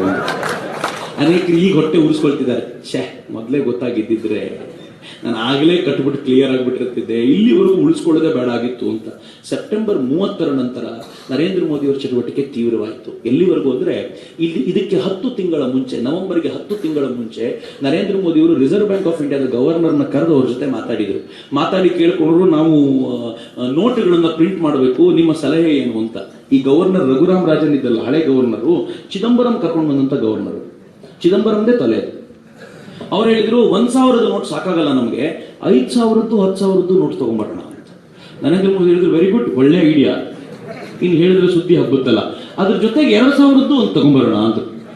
ರಘುರಾಮ್ ಹೇಳಿದ್ರು, ತಗೊಂಬನ್ನಿ, 2000 ತಗೊಂಬಂದ್ರೆ ಏನ್ ನಷ್ಟ ಇದೆ ಅಂತ ತಮ್ಮದೇ ಆರ್ಟಿಸ್ಟ್ಗಳನ್ನು ಕೊಟ್ಟು 2000, 5000, 10,000, 1500 ಈ 5 ನೋಟುಗಳನ್ನ ಡಿಸೈನ್ ಮಾಡ್ಲಿಕ್ಕೆ ಅಂತ ಕೂರಿಸಿದ್ರು. ಒಂದು 4-5 ತಿಂಗಳು ಡಿಸೈನಿಂಗ್ ಪ್ರೊಸೆಸ್ ನಡೀತು. ಸೆಕ್ಯೂರಿಟಿ ಫೀಚರ್ಸ್ ಬಗ್ಗೆ ಅಧ್ಯಯನ ಮಾಡಲಾಯಿತು. ಅತ್ಯಂತ ಉತ್ಕೃಷ್ಟವಾದ ನೋಟುಗಳನ್ನು ತಯಾರು ಮಾಡ್ಲಿಕ್ಕೆ ಬೇಕಾದ ಎಲ್ಲ ವ್ಯವಸ್ಥೆ ಮಾಡಿಕೊಂಡು ಆ ಮನುಷ್ಯ ತನ್ನ ಅವಧಿ ಕಳೆದ ತಕ್ಷಣ ಇನ್ನೊಂದು ವರ್ಷ ಎಕ್ಸ್ಟೆಂಡ್ ಮಾಡ್ತಾರ ಅಂತ ಕಾಯ್ತಿದ್ರೆ ನರೇಂದ್ರ ಮೋದಿ ಹೇಳಿದ್ರು, ತಾವು ಮನೆಗೆ ಹೋಗ್ಬೋದು, ಹೊಸ ಗವರ್ನರ್ ಕರ್ಕೊಂಡು ಬರ್ತೀವಿ ಅಂತ. ಹೊಸ ಗವರ್ನರ್ನ ಕರ್ಕೊಂಡು ಬಂದ್ರು. ಆ ಗವರ್ನರ್ನ ಕರ್ಕೊಂಡು ಬಂದು ಅವ್ರ ಜೊತೆ ಮಾತನಾಡಿ 6 ತಿಂಗಳಿದ್ದಾಗ 2,000 ರೂಪಾಯಿ ನೋಟುಗಳನ್ನ ಪ್ರಿಂಟ್ ಮಾಡಿಸ್ಲಿಕ್ಕೆ ಶುರು ಮಾಡಿದ್ರು. ಎಲ್ಲಿ ಗೊತ್ತಾ ಪ್ರಿಂಟ್ ಆಗಿರೋದು? ರಿಸರ್ವ್ ಬ್ಯಾಂಕ್ ಆಫ್ ಇಂಡಿಯಾದ ಮೈಸೂರಿನ ಪ್ರಿಂಟಿಂಗ್ ಪ್ರೆಸ್ ಅಲ್ಲಿ ಪ್ರಿಂಟ್ ಆಯ್ತು. ನಮ್ಮ ರಾಜ್ಯದ ಮುಖ್ಯಮಂತ್ರಿಗೆ ಗೊತ್ತೇ ಆಗಲಿಲ್ಲ.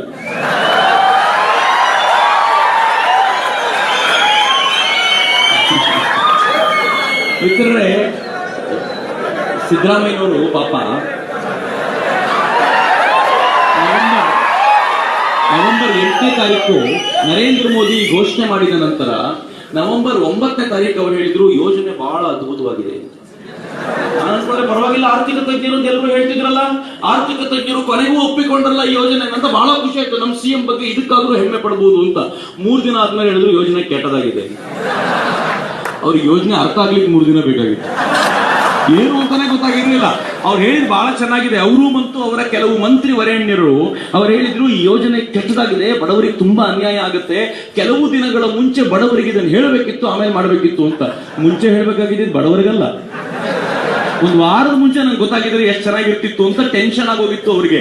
ಆದ್ರೆ ಮಿತ್ರರೆ, ಎಂತ ಆಶ್ಚರ್ಯದ ಸಂಗತಿ ಅಂತಂದ್ರೆ, ನರೇಂದ್ರ ಮೋದಿ ಇದನ್ನ ಪ್ರಿಂಟ್ ಮಾಡಿಸಿ ಸುಲಭದ ಕೆಲಸ ಇರಲಿಲ್ಲ. ನಾನು ಅದನ್ನೇ ನಿಮ್ಗೆ ಹೇಳಿದ್ದು. ಎಷ್ಟು ತಯಾರಿ ಬೇಕಾಗಿತ್ತು ಅಂದ್ರೆ, 2,000 ರೂಪಾಯಿ ನೋಟನ್ನು ಪ್ರಿಂಟ್ ಮಾಡಿದ್ರು. ಇದು ಗುಪ್ತವಾಗಿ ಇಟ್ಬಿಟ್ರೆ ಯಾರಿಗೋ ಲೀಕ್ ಆಗುತ್ತೆ ಅಂತ ಹೇಳಿ 2,000 ರೂಪಾಯಿ ನೋಟ್ ಪ್ರಿಂಟ್ ಆಗ್ತಿದೆ ಅನ್ನೋದನ್ನ ಹೊರಗಡೆ ಸರ್ಕಲ್ ಇಂದ ನಿಧಾನವಾಗಿ ಲೀಕ್ ಮಾಡಿಸಿದ್ರು. ನಾವು ನೋಡಿದ್ವಿ 2,000 ರೂಪಾಯಿ ನೋಟ್ ಪ್ರಿಂಟ್ ಆಗ್ತಿದೆ, ಹೊಸ ನೋಟ್ ಬರುತ್ತೆ ಅಂತ. ನಮ್ಗೆಲ್ಲ ಟೆನ್ಷನ್. ನಾವು ಅನ್ಕೊಂಡಿದ್ವಿ ನರೇಂದ್ರ ಮೋದಿ ಯೋಜನೆ ನೋಡಿದ್ರೆ 500,000ನೇ ಬ್ಯಾನ್ ಮಾಡ್ತಾರೆ, 2,000 ರೂಪಾಯಿ ನೋಟ್ ಪ್ರಿಂಟ್ ಮಾಡ್ತಿರೋದು ಯಾಕೆ ಅಂತ ನಮಗೂ ಅಂದಾಜಾಗ್ಲಿಲ್ಲ ಆ ಹೊತ್ತಿನಲ್ಲಿ. ನರೇಂದ್ರ ಮೋದಿ ಅವರು 4 ದಿನಗಳ ಮುಂಚೆ ಮೈಸೂರಿನ ಪ್ರಿಂಟಿಂಗ್ ಪ್ರೆಸ್ ನಲ್ಲಿದ್ದ 2,000 ರೂಪಾಯಿ ನೋಟುಗಳನ್ನ ಮೈಸೂರಿನ ವಿಮಾನಗಳ ಮೂಲಕ ಒಂದಷ್ಟು ವಿಮಾನಗಳನ್ನ ಕಳಿಸಿ ರಿಸರ್ವ್ ಬ್ಯಾಂಕ್ ಆಫ್ ಇಂಡಿಯಾ ದೆಹಲಿಗೆ ತರಿಸ್ಕೊಂಡ್ರು, ಮುಂಬೈಗೆ ತರಿಸ್ಕೊಂಡ್ರು. ಎಲ್ಲ ರಿಸರ್ವ್ ಬ್ಯಾಂಕ್ ಆಫ್ ಇಂಡಿಯಾಗೆ ಈಕ್ವಲಿ ಡಿಸ್ಟ್ರಿಬ್ಯೂಟ್ ಮಾಡಿ ಇಟ್ಕೊಂಡ್ರು. ಅದಾದ ನಂತರ ನವೆಂಬರ್ 8ನೇ ತಾರೀಕಿನ ವೇಳೆಗೆ ಮಧ್ಯಾಹ್ನ 3ವರೆಗೆ, ಅಲ್ಲಿವರೆಗೂ ಯಾರಿಗೂ ಗೊತ್ತಿಲ್ಲ, ಎಷ್ಟು ಕಷ್ಟ ಇದೆ ನೋಡಿ, ಅತ್ಯಂತ ಸೀಕ್ರೆಟ್ ಆಗಿ ಇದನ್ನು ಮೇಂಟೈನ್ ಮಾಡಿ ಮಧ್ಯಾಹ್ನ 3:30 4 ಗಂಟೆ ಅಷ್ಟೊತ್ತಿಗೆ ಸೈನ್ಯದ ಮುಖ್ಯಸ್ಥರನ್ನ ಕರೆದು ಮಾತುಕತೆ ನಡೆಸಿದ್ರು. ಆರ್ಮಿ, ನೇವಿ, ಏರ್ ಫೋರ್ಸ್ ಮತ್ತು ಅಜಿತ್ ದೋವಲ್ NSA ಮುಖ್ಯಸ್ಥರನ್ನ ಕರೆದು ಕೂರಿಸ್ಕೊಂಡು ಮಾತುಕತೆ ನಡೆಸಿ ಅವ್ರ ಜೊತೆ ಮಾತನಾಡಿ ಆ ಫೋಟೋ ತೆಗೆದು ಟ್ವೀಟ್ ಮಾಡಿದ್ರು, ನಾನು ಮಾತಾಡ್ತಿದ್ದೀನಿ ಅಂತ. ಎಲ್ರಿಗೂ ಅನ್ನಿಸ್ತು ಮೋಸ್ಟ್ಲಿ ಪಾಕಿಸ್ತಾನ ಜೊತೆ ವಾರ್.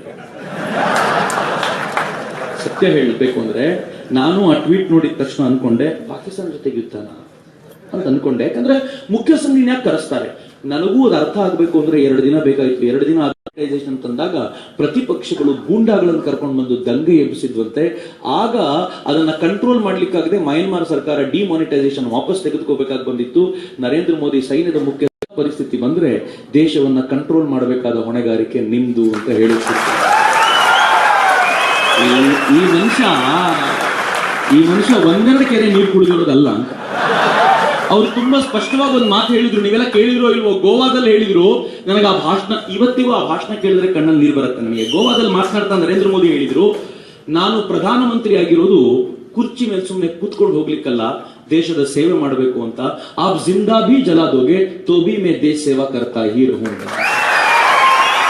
ಅವರ ಮಾತುಗಳನ್ನ ಅನೇಕ ರೀತಿಯಲ್ಲಿ ತಗೊಂಡ್ರು. ಆದ್ರೆ ನನಗೆ ಇದನ್ನೆಲ್ಲ ನೋಡಿದಾಗ ಅನ್ಸಿತ್ತು, ಆ ಮನುಷ್ಯ ಡಿಟರ್ಮಿಂಡ್ ಆಗಿದ್ರೆ ಈ ಕೆಲಸ ಮಾಡ್ಲೇಬೇಕು ನಾನು ಅಂತ. ಇಲ್ಲದೆ ಹೋದ್ರೆ ಭಾರತವನ್ನ ಇದರಿಂದ ಇನ್ನು 10 ವರ್ಷಗಳ ನಂತರ ಹೊರಗೆ ತರೋದು ಸಾಧ್ಯವೇ ಇರಲಿಲ್ಲ ಅಂತ. ಈ ಕೆಲಸದ ನಂತರ ನರೇಂದ್ರ ಮೋದಿ ಕ್ಯಾಬಿನೆಟ್ ಮೀಟಿಂಗ್ ಕರೆದ್ರು. ಕ್ಯಾಬಿನೆಟ್ ಮಿನಿಸ್ಟರ್ಗಳಿಗೆಲ್ಲ ಮೊಬೈಲ್ ಆಚೆ ಇಟ್ಟು ಒಳಗೆ ಬನ್ನಿ ಅಂದ್ರು. ಯಾರು ಮೊಬೈಲ್ ತರೋದು ಬೇಡ ಅಂತ.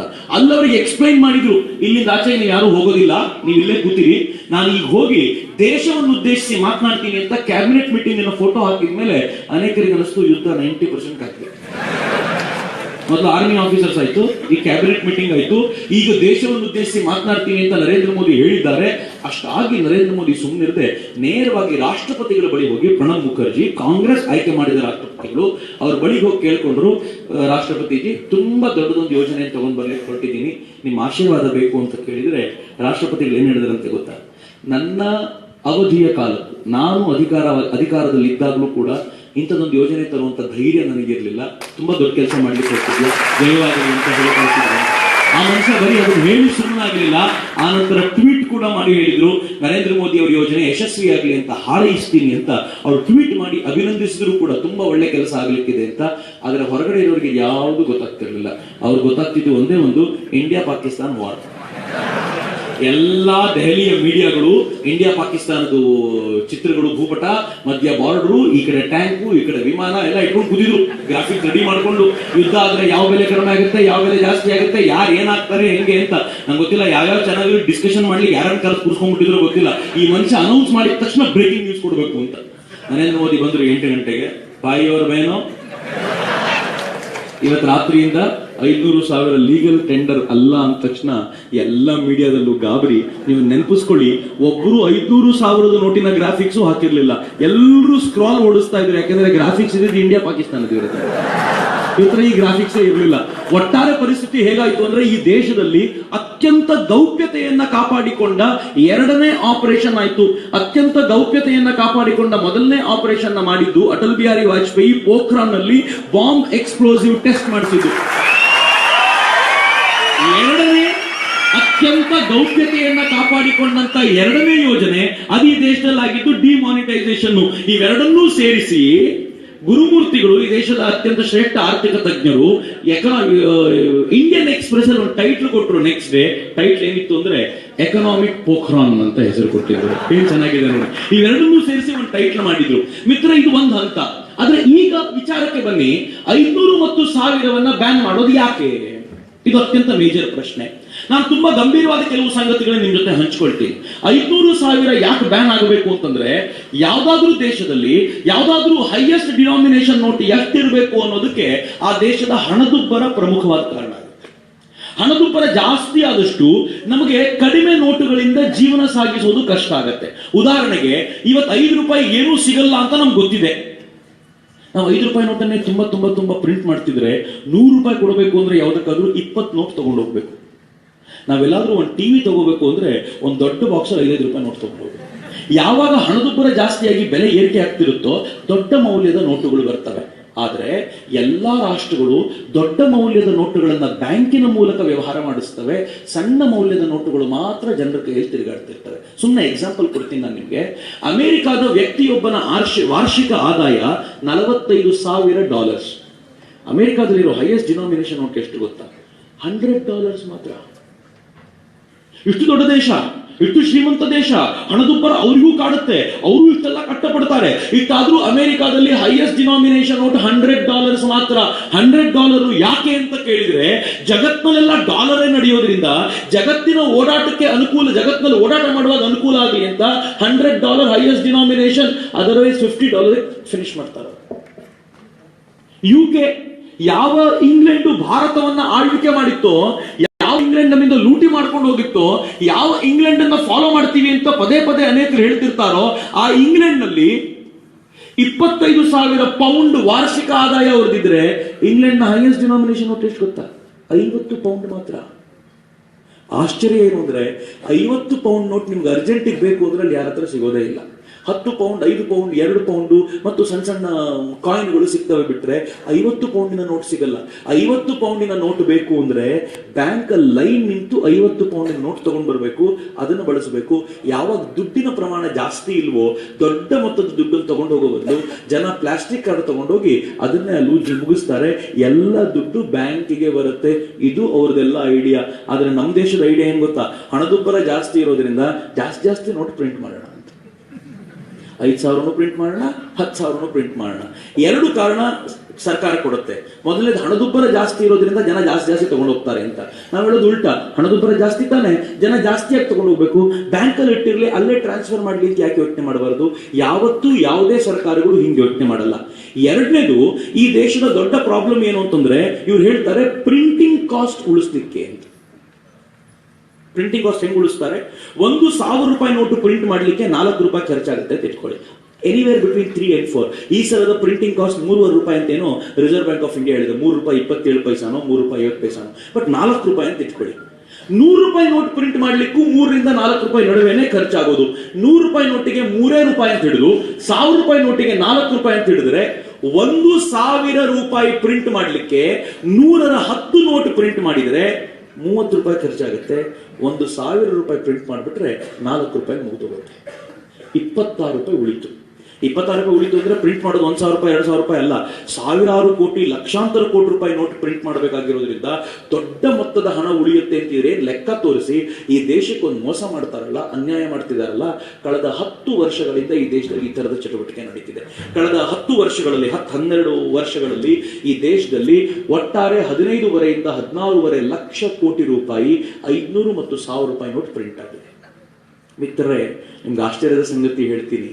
ಈ ದೇಶವನ್ನು ಆಳಿದ ಪಕ್ಷಗಳು ಹೇಳಿದ್ವು ಬಡವರಿಗೋಸ್ಕರ ಯೋಚನೆ ಮಾಡಿ, ಬಡವರಿಗೋಸ್ಕರ ಯೋಚನೆ ಮಾಡಿ ಅಂತ. ಆದ್ರೆ ಬಡತನ ರೇಖೆ ಹೆಂಗಿದೆ ಗೊತ್ತಾ? ಈ ದೇಶದಲ್ಲಿ ದಿನಕ್ಕೆ 35 ರೂಪಾಯಿ ಯಾರಿಗೆ ದುಡಿಲಿಕ್ಕಾಗಲ್ವೋ ಅಂತ ವ್ಯಕ್ತಿ, ಬಡತನ ರೇಖೆಗಿಂತ ಕೆಳಗಿರುವ ಅಂತ ವ್ಯಕ್ತಿಗಳ ಸಂಖ್ಯೆ ಈ ದೇಶದಲ್ಲಿ 30% ಇದೆ. ಮೋರ್ ದೆನ್ 30 crores ಈ ದೇಶದಲ್ಲಿ ದಿನಕ್ಕೆ 35 ರೂಪಾಯಿ ದುಡಿಲಿಕ್ಕಾಗದ ಜನ ಇದ್ದಾರೆ. ಅಂದ್ರೆ ಅವ್ರಿಗೆ ದಿನಕ್ಕೆ 50 ರೂಪಾಯಿ ನೋಟಿದ್ರೆ ಸಾಕು. ದಿನಕ್ಕೆ 100 ರೂಪಾಯಿ ದುಡಿಲಿಕ್ಕಾಗದ ಜನ ಈ ದೇಶದಲ್ಲಿ 70 ಕೋಟಿ. ಬ್ಲ್ಯಾಕ್ ವೆಲ್ತ್, ಬ್ಲ್ಯಾಕ್ ಮನಿ ಬೇರೆ. ಬ್ಲ್ಯಾಕ್ ಕ್ಯಾಶ್ ಅಂದ್ರೆ ಏನ್ ಗೊತ್ತಾ? ಈ 500,000 ರೂಪಾಯಿ ನೋಟುಗಳಿವೆಯಲ್ಲ, ಇವೆಲ್ಲ ಬ್ಲ್ಯಾಕ್ ಕ್ಯಾಶ್, ಸರ್ಕಾರಕ್ಕೆ ಗೊತ್ತಾಗದಂತೆ ಇಟ್ಟಿರೋದು. ಇವುಗಳ ಮೂಲಕ ಕೊಂಡುಕೊಂಡು ಏನೆಲ್ಲ ಮಾಡ್ತಾರಲ್ಲ, ಇದು ಬ್ಲ್ಯಾಕ್ ವೆಲ್ತ್ ಆಗಿ ಜನರೇಟ್ ಆಗುತ್ತೆ. ಈ ದೇಶದಲ್ಲಿ 15.5 ಲಕ್ಷ ಕೋಟಿ ರೂಪಾಯಿ ಬ್ಲ್ಯಾಕ್ ಕ್ಯಾಶ್ ಇತ್ತು, ಅದರಲ್ಲಿ 3-4 ಲಕ್ಷ ಕೋಟಿ ಬ್ಲ್ಯಾಕ್ ಕ್ಯಾಶ್ ಇರ್ಬೋದು, ಉಳಿದಿದೆಲ್ಲ ವೈಟ್ ಕ್ಯಾಶ್ ಇರ್ಬೋದು ಅಂತ ಇಟ್ಕೊಳ್ಳಿ. ಈ 3-4 ಲಕ್ಷ ಕೋಟಿ ಈ ದೇಶದ ಒಟ್ಟಾರೆ ಆರ್ಥಿಕತೆಯನ್ನು ಗಬ್ಬೆಬ್ಬಿಸ್ತಿತ್ತು. ಹೆಂಗೆ? ಯಾರ ಹತ್ರ ಬ್ಲ್ಯಾಕ್ ಕ್ಯಾಶ್ ಇರುತ್ತೋ ಅವ್ನು ಸುಮ್ಮನಿರ್ತಾನ, ದುಡ್ಡನ್ನು ಇನ್ವೆಸ್ಟ್ ಮಾಡೋಂಗಿಲ್ಲ. ಸರ್ಕಾರ ಕೇಳಿದ ದುಡ್ಡು ಎಲ್ಲಿಂದ ಬಂತು ಅಂತ ಅವನೇನ್ ಮಾಡ್ತಾನೆ ಗೊತ್ತಾ? ದೊಡ್ಡ ಬಂಗ್ಲೆ ಕಟ್ತಾನೆ. ಆ ಬಂಗ್ಲೆ ಅಲ್ಲಿಗೆ ಬೇಕು ಅಂತಂದ್ರೆ, ಅವನಿಗೆ ಜಾಗ ಬೇಕು ಅಂತಂದ್ರೆ 30 ಲಕ್ಷ ರೂಪಾಯಿ ಜಾಗಕ್ಕೆ 1 ಕೋಟಿ ರೂಪಾಯಿ ಕೊಟ್ಟು ಬೇಕಿದ್ರು ತಗೋತಾನೆ. ಯಾಕಂದ್ರೆ ಅವನ ಅಪ್ಪನ ದುಡ್ಡು ಅಲ್ಲ, ಇದು ಬ್ಲ್ಯಾಕ್ ಕ್ಯಾಶ್. ಇದು ಅರ್ಥ ಆಗ್ತಿದೆಯಲ್ಲ ನಾನು ಹೇಳ್ತಿರೋದು? ನಂಗೆ ಯಾರ ಮೇಲೂ ಕೋಪ ಇಲ್ಲ, ಆದ್ರೆ ಪ್ರಾಬ್ಲಮ್ ಇರೋದು ಹಿಂಗೆ. ಆ ಬ್ಲ್ಯಾಕ್ ಕ್ಯಾಶ್ ಅನ್ನ ಅಲ್ಲಿ ಇನ್ವೆಸ್ಟ್ ಮಾಡ್ತಾನೆ. 30 ಲಕ್ಷ ರೂಪಾಯಿಗೆ ನಾನು ನೀವು ಕೊಂಡ್ಕೊಳ್ಬೇಕಾಗಿರುವಂತಹ ಜಾಗ ಅವನು 1 ಕೋಟಿ ರೂಪಾಯಿ ಕೊಟ್ಟ ಅನ್ನೋ ಕಾರಣಕ್ಕೋಸ್ಕರ ಅವನಿಗೆ ಹೋಯ್ತು. ಅದ್ರ ಪಕ್ಕದಲ್ಲಿ 30 ಲಕ್ಷ ಕೊಡಬೇಕಾದ ಅಂತಾನೆ, ಪಕ್ಕದಲ್ಲಿರೋದು 1 ಕೋಟಿಗೆ ಹೋದ್ರೆ ನಾನು ಯಾಕೆ ಇದನ್ನು ಕೊಡಬೇಕು, ನಾನು ಕೊಡಲ್ಲ ಅಂತ. ಎಲ್ಲ ಪ್ರೈಸ್ ರೈಸ್ ಆಗಿದ್ದು ಹೀಗೆ, ಈ ಬ್ಲ್ಯಾಕ್ ಕ್ಯಾಶ್ ನ ಕಾರಣದಿಂದಾಗಿ. ಈ ಬ್ಲ್ಯಾಕ್ ಕ್ಯಾಶ್ ನಿಂದ ಅದನ್ನು ಕೊಂಡುಕೊಂಡ, ದೊಡ್ಡ ಮನೆ ಕಟ್ಟದ ಪುಣ್ಯಾತ್ಮನ ಅವನ ಮನೆ ಯಾವನೂ ಹೋಗಲ್ಲ. ಭರ್ಜರಿ ಸೋಫಾ ಹಾಕ್ದ, ಇಟಾಲಿಯನ್ ಮಾರ್ಬಲ್ ಹಾಕ್ದ, ಯಾಕೆಂದ್ರೆ ಬ್ಲ್ಯಾಕ್ ಕ್ಯಾಶ್ ಬೇರೆಲ್ಲೂ ಇನ್ವೆಸ್ಟ್ ಮಾಡ್ಲಿಕ್ಕೆ ಗೊತ್ತಿಲ್ಲ. ಇದನ್ನ ಹಿಂಗ್ ಮಾಡಿ ಹಾಳು ಮಾಡ್ದ. ಎರಡನೇದು, ಆ ಬ್ಲ್ಯಾಕ್ ಕ್ಯಾಶ್ ತಗೊಂಡೋಗಿ ಬಂಗಾರ ಕೊಂಡ್ಕೊಂಡು ಬಂದ. ಮಿತ್ರರೇ, ಜಗತ್ನಲ್ಲಿ ಒಟ್ಟು ಬಂಗಾರ ಎಷ್ಟು ಪ್ರೊಡ್ಯೂಸ್ ಆಗುತ್ತೋ ಅದರ 40% ಬಂಗಾರವನ್ನು ಭಾರತೀಯರೇ ಕೊಂಡ್ಕೊತಾರೆ. ಖುಷಿ ಪಡೋದು ವಿಚಾರ ಹೌದು, ಬೇಜಾರು ಅಷ್ಟೇ. ಯಾಕೆಂದ್ರೆ ಇಷ್ಟು ಬಂಗಾರದಲ್ಲಿ ಬಹುತೇಕ ಪಾಲು ಕೊಂಡ್ಕೊಳ್ಳೋದು ಬ್ಲ್ಯಾಕ್ ಕ್ಯಾಶ್ ನಲ್ಲೇ.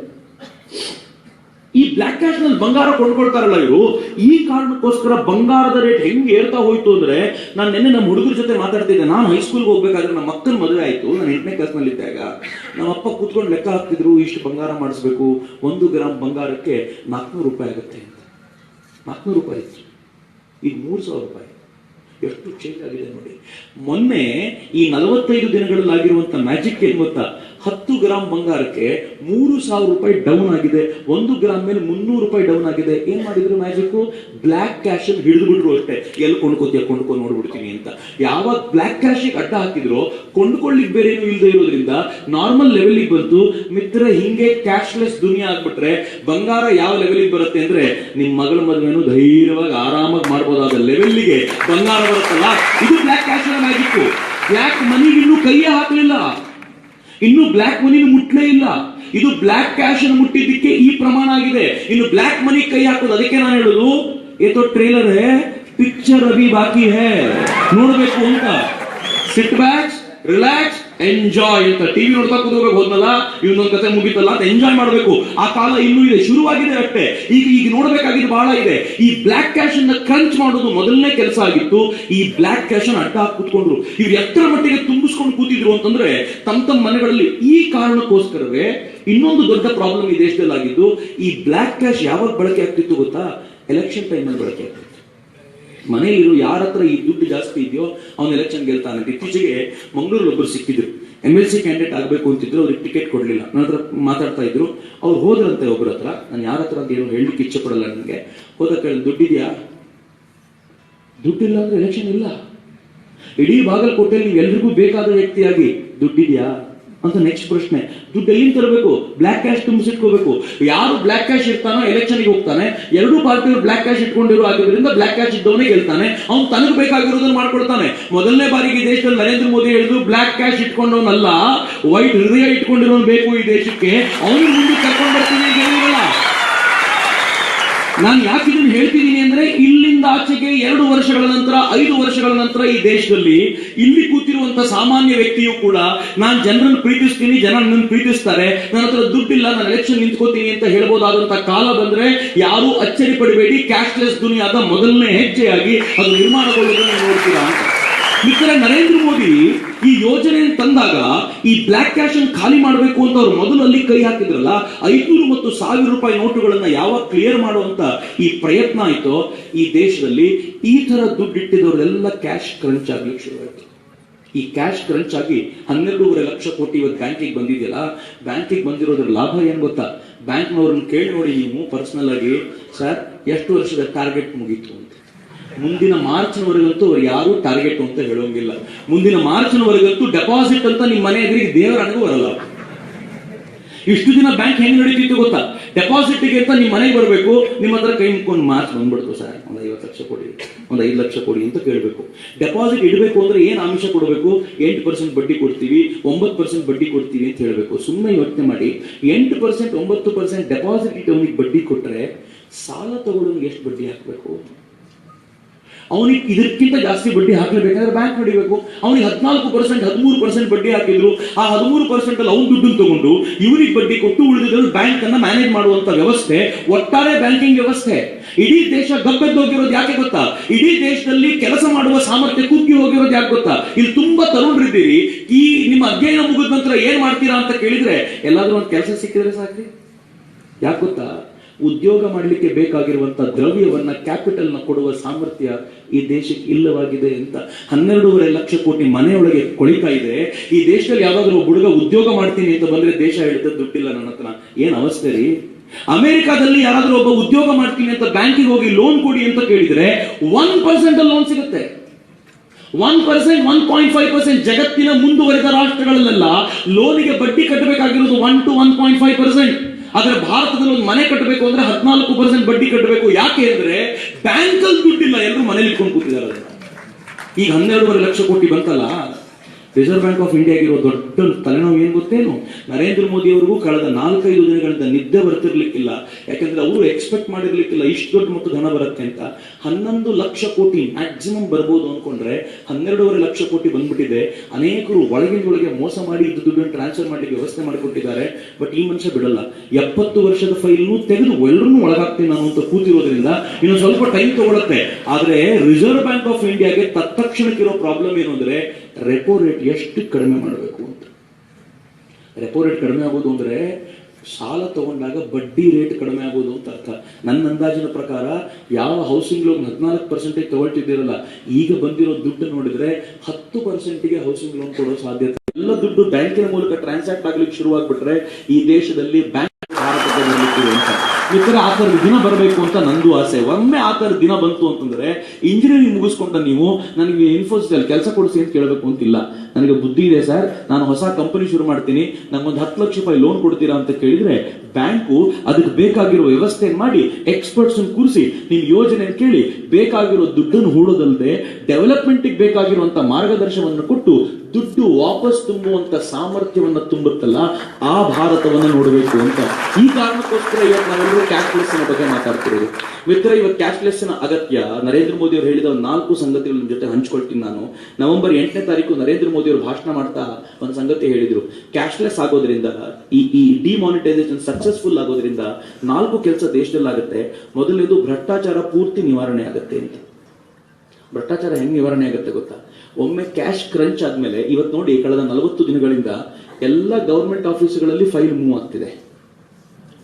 ಆದ್ರೆ ಅವನು ದುಡ್ಡು ಕೇಳೋಂಗಿಲ್ಲ. ದುಡ್ಡು ಕೇಳಿದ್ರೆ ನೀವು ಹೇಳ್ತೀರಾ ಹಳೆ ನೋಟು ಅವನಂತ ಬೇಡ ಹೋಗು ಅಂತ. ಹೊಸ ನೋಟ್ ಕೊಡು ಅಂದ್ರೆ ಬ್ಯಾಂಕ್ ಅವ್ರು ಕೊಡ್ತಿಲ್ಲ.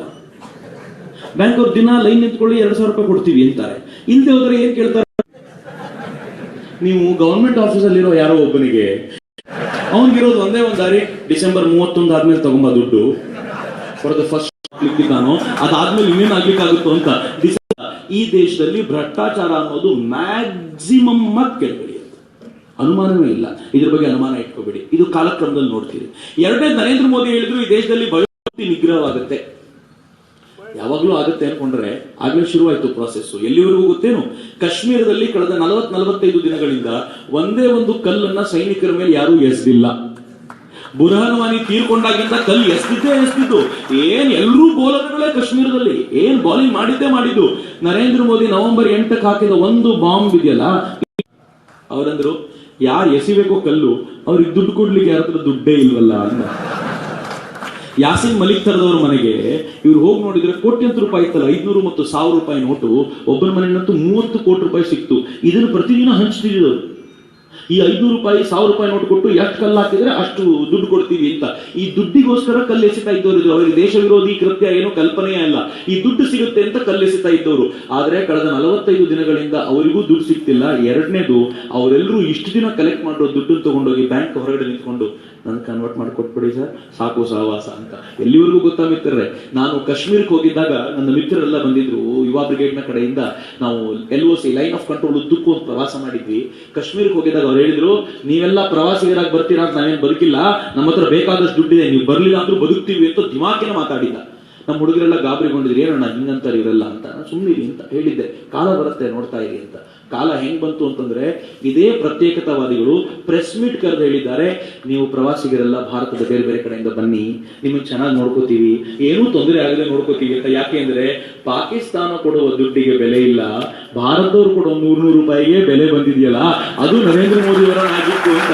ಇದು ಎಂತ ಮ್ಯಾಜಿಕ್ ಆಗಿದೆ ಅಂದ್ರೆ ಮಿತ್ರರೇ, ಇದಾದ ನಂತರ ಒಂದು ಹೊಸ ಲೋಕ ಶುರುವಾಗಿದೆ. ಅಲ್ಲಿ ಎಂತ ಲೋಕ ಅಂದ್ರೆ, ಕಾಶ್ಮೀರದ ಒಂದು ಹೆಣ್ಣು ಮಗಳ ತಂದೆ ಮೋದಿ ಅವರಿಗೆ ಒಂದು ಪತ್ರ ಬರೆದಿದ್ದಾರೆ. ಆ ಪತ್ರದಲ್ಲಿ ಹೇಳ್ತಾರೆ, ಮತ್ತು ಫ್ಯಾಕ್ಟ್ ಇದು, 190ಕ್ಕೂ ಹೆಚ್ಚು ಶಾಲೆಗಳು ಕಾಶ್ಮೀರದಲ್ಲಿ ನವೆಂಬರ್ 8 ನಂತರ ರೀಓಪನ್ ಆಗಿವೆ.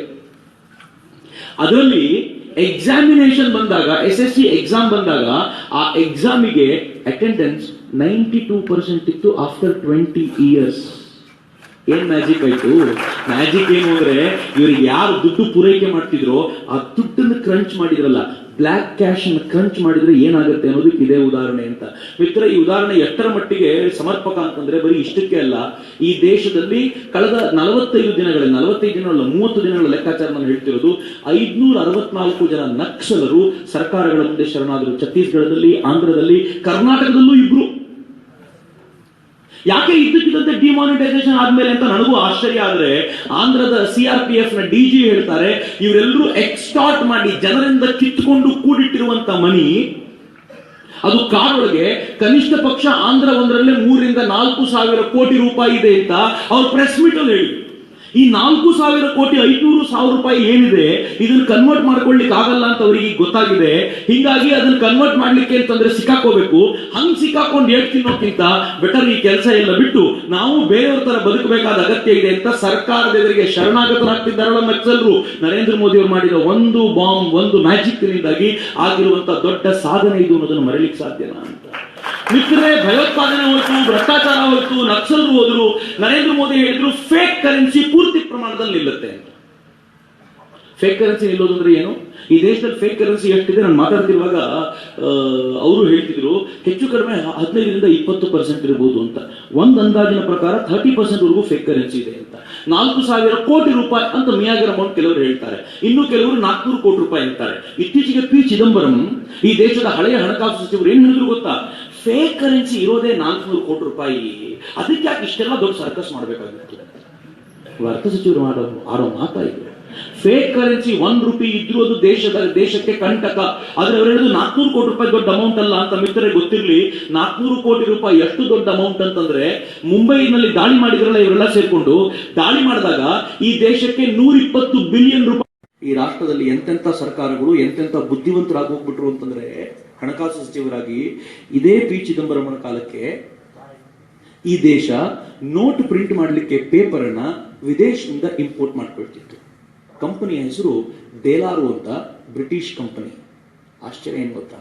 ಇದೇ ದೇಲಾರು ಕಂಪನಿ ಪಾಕಿಸ್ತಾನಕ್ಕೂ ನೋಟ್ ಪ್ರಿಂಟ್ ಮಾಡ್ಲಿಕ್ಕೆ ಪೇಪರ್ ಕೊಡ್ತಿತ್ತು. ಎಲ್ಲರೂ ಲೋಚ್ಬಿಡ್ತಿರುತ್ತೆ, ಇಷ್ಟು ಗೊತ್ತಾಗಲ್ಲ ಅವನಿಗೆ ಅಂತ. ಹಾರ್ವರ್ಡ್ ಯೂನಿವರ್ಸಿಟಿಯಿಂದ ಡಿಗ್ರಿ. ನರೇಂದ್ರ ಮೋದಿ ನಾಡ್ಕೋತಾರೆ ಚಾಯ್ವಾಲ, ಇವಂಗೇನ್ ಗೊತ್ತು ಅಂತ. ಈ ಮನುಷ್ಯ ಚಾಯ್ವಾಲ ಆಗಿರೋದ್ರಿಂದಲೇ ಇಂಡಿಯನ್ ಪೇಪರ್ ಪ್ರಿಂಟ್ ಮಾಡ್ತಿರೋದು. ತಗೊಂಡೋಗಿ ನೋಡೋಣ ಇಲ್ಲಿಂದ ಹೆಂಗ್ ತಗೊಂಡು ಹೋಗ್ತೀರಾ ಅಂತ. ಈ ಮನುಷ್ಯ ಚಾಯ್ವಾಲ ಆಗಿರೋದ್ರಿಂದಲೇ ಬಾತ್ರೂಮಿನ ಹಿಂದಿರುವಂತ 2,000 ರೂಪಾಯಿ ನೋಟನ್ನು ಎಳ್ಕೊಂಡು ಬರ್ತಾ ಇರೋದು ಇವತ್ತು. ಯಾಕೆ ಅಂತ ಕೇಳಿದ್ರೆ, ಕೆಲವರು ಹೇಳ್ತಾರೆ ನೋಟ್ ನಲ್ಲಿ ಏನೋ ಚಿಪ್ ಇಟ್ಟಂಗಿದ್ಯಾ, ಕೆಲವರು ಸುಳ್ಳು ಅಂತಾರೆ, ಕೆಲವರು ಸತ್ಯ ಅಂತಾರೆ. ನೋಟ್ ನಲ್ಲಿ ಚಿಪ್ ಇಲ್ಲ ಅಂತ ರಿಸರ್ವ್ ಬ್ಯಾಂಕ್ ಆಫ್ ಇಂಡಿಯಾ ಧೈರ್ಯವಾಗಿ ಹೇಳ್ತು.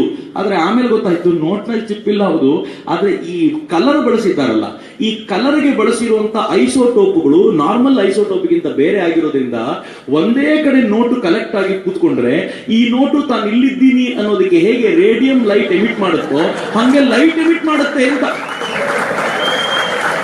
ನಾನು ಹೇಳಿದೆ ಈಗೇನು ಎಷ್ಟು ಸತ್ಯವೋ ಸುಳ್ಳು ನನಗೂ ಗೊತ್ತಿಲ್ಲ ಅಂತಂದ್ರೆ, ಒಬ್ರು ಹೇಳಿದ್ರು ಸತ್ಯನೇ ಇರಬೇಕು ಸರ್. ನಾನು ಕೇಳಿದೆ ಹೆಂಗ್ ಡೌಟು? ಹಿಂದೆ ಹೋದ್ರೆ ಬಾತ್ರೂಮ್ ಟೈಲ್ಸ್ ಹಿಂದೆ ಇರೋದು ಹೆಂಗ್ ಸರ್ ಗೊತ್ತಾಗುತ್ತೆ? ಎಷ್ಟು ವರ್ಷದಿಂದ ಅಲ್ಲಿ ಇಟ್ಕೊಂಡು ಹಯಾಕ್ ಕೂತಿದ್ದಾನ ಅನ್ನೋದು ಹೆಂಗ್ ಸಿಕ್ಕಾಕೊಂಡ್ಬಿಡ್ತದು ಅಂತ. ಅದಕ್ಕೆ ದುರ್ಗದಲ್ಲಿ ಯಾರೋ ಒಬ್ರು ಹೊಸ 2,000 ರೂಪಾಯಿ ನೋಟ್ ಧೈರ್ಯವಾಗಿ ನಿಂತ್ಕೋಬಹುದು ಅಂತ.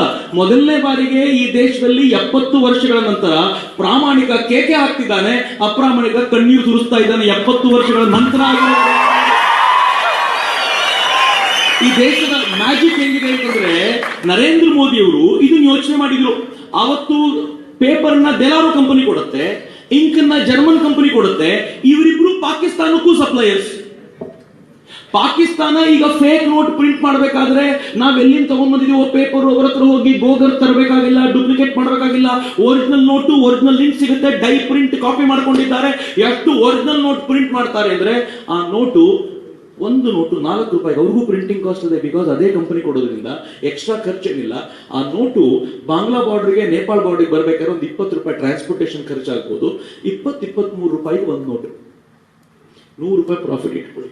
120ರಿಂದ 150 ರೂಪಾಯಿಗೆ 1000 ರೂಪಾಯಿ ನೋಟ್ ಸಿಗುತ್ತೆ. ಇವತ್ತು ನಮ್ಮಲ್ಲಿ ಅನೇಕರು ಕೇಳ್ತಾರೆ, ಬಡವರಿಗೆ ನಷ್ಟ ಆಯ್ತು ಅಂತ. ದೇವರಾಣಿಗೂ ಬಡವರಿಗೆ ಲಾಭ ಆಗಿತ್ತು. ಯಾಕೆ ಗೊತ್ತಾ? ನಾನು ನೀವು 3 ದಿನಗಳ ಕಾಲ ಕೂಲಿ ಮಾಡಿ 1000 ರೂಪಾಯಿ ಕಷ್ಟಪಟ್ಟು ಸಂಪಾದನೆ ಮಾಡ್ತೀವಿ.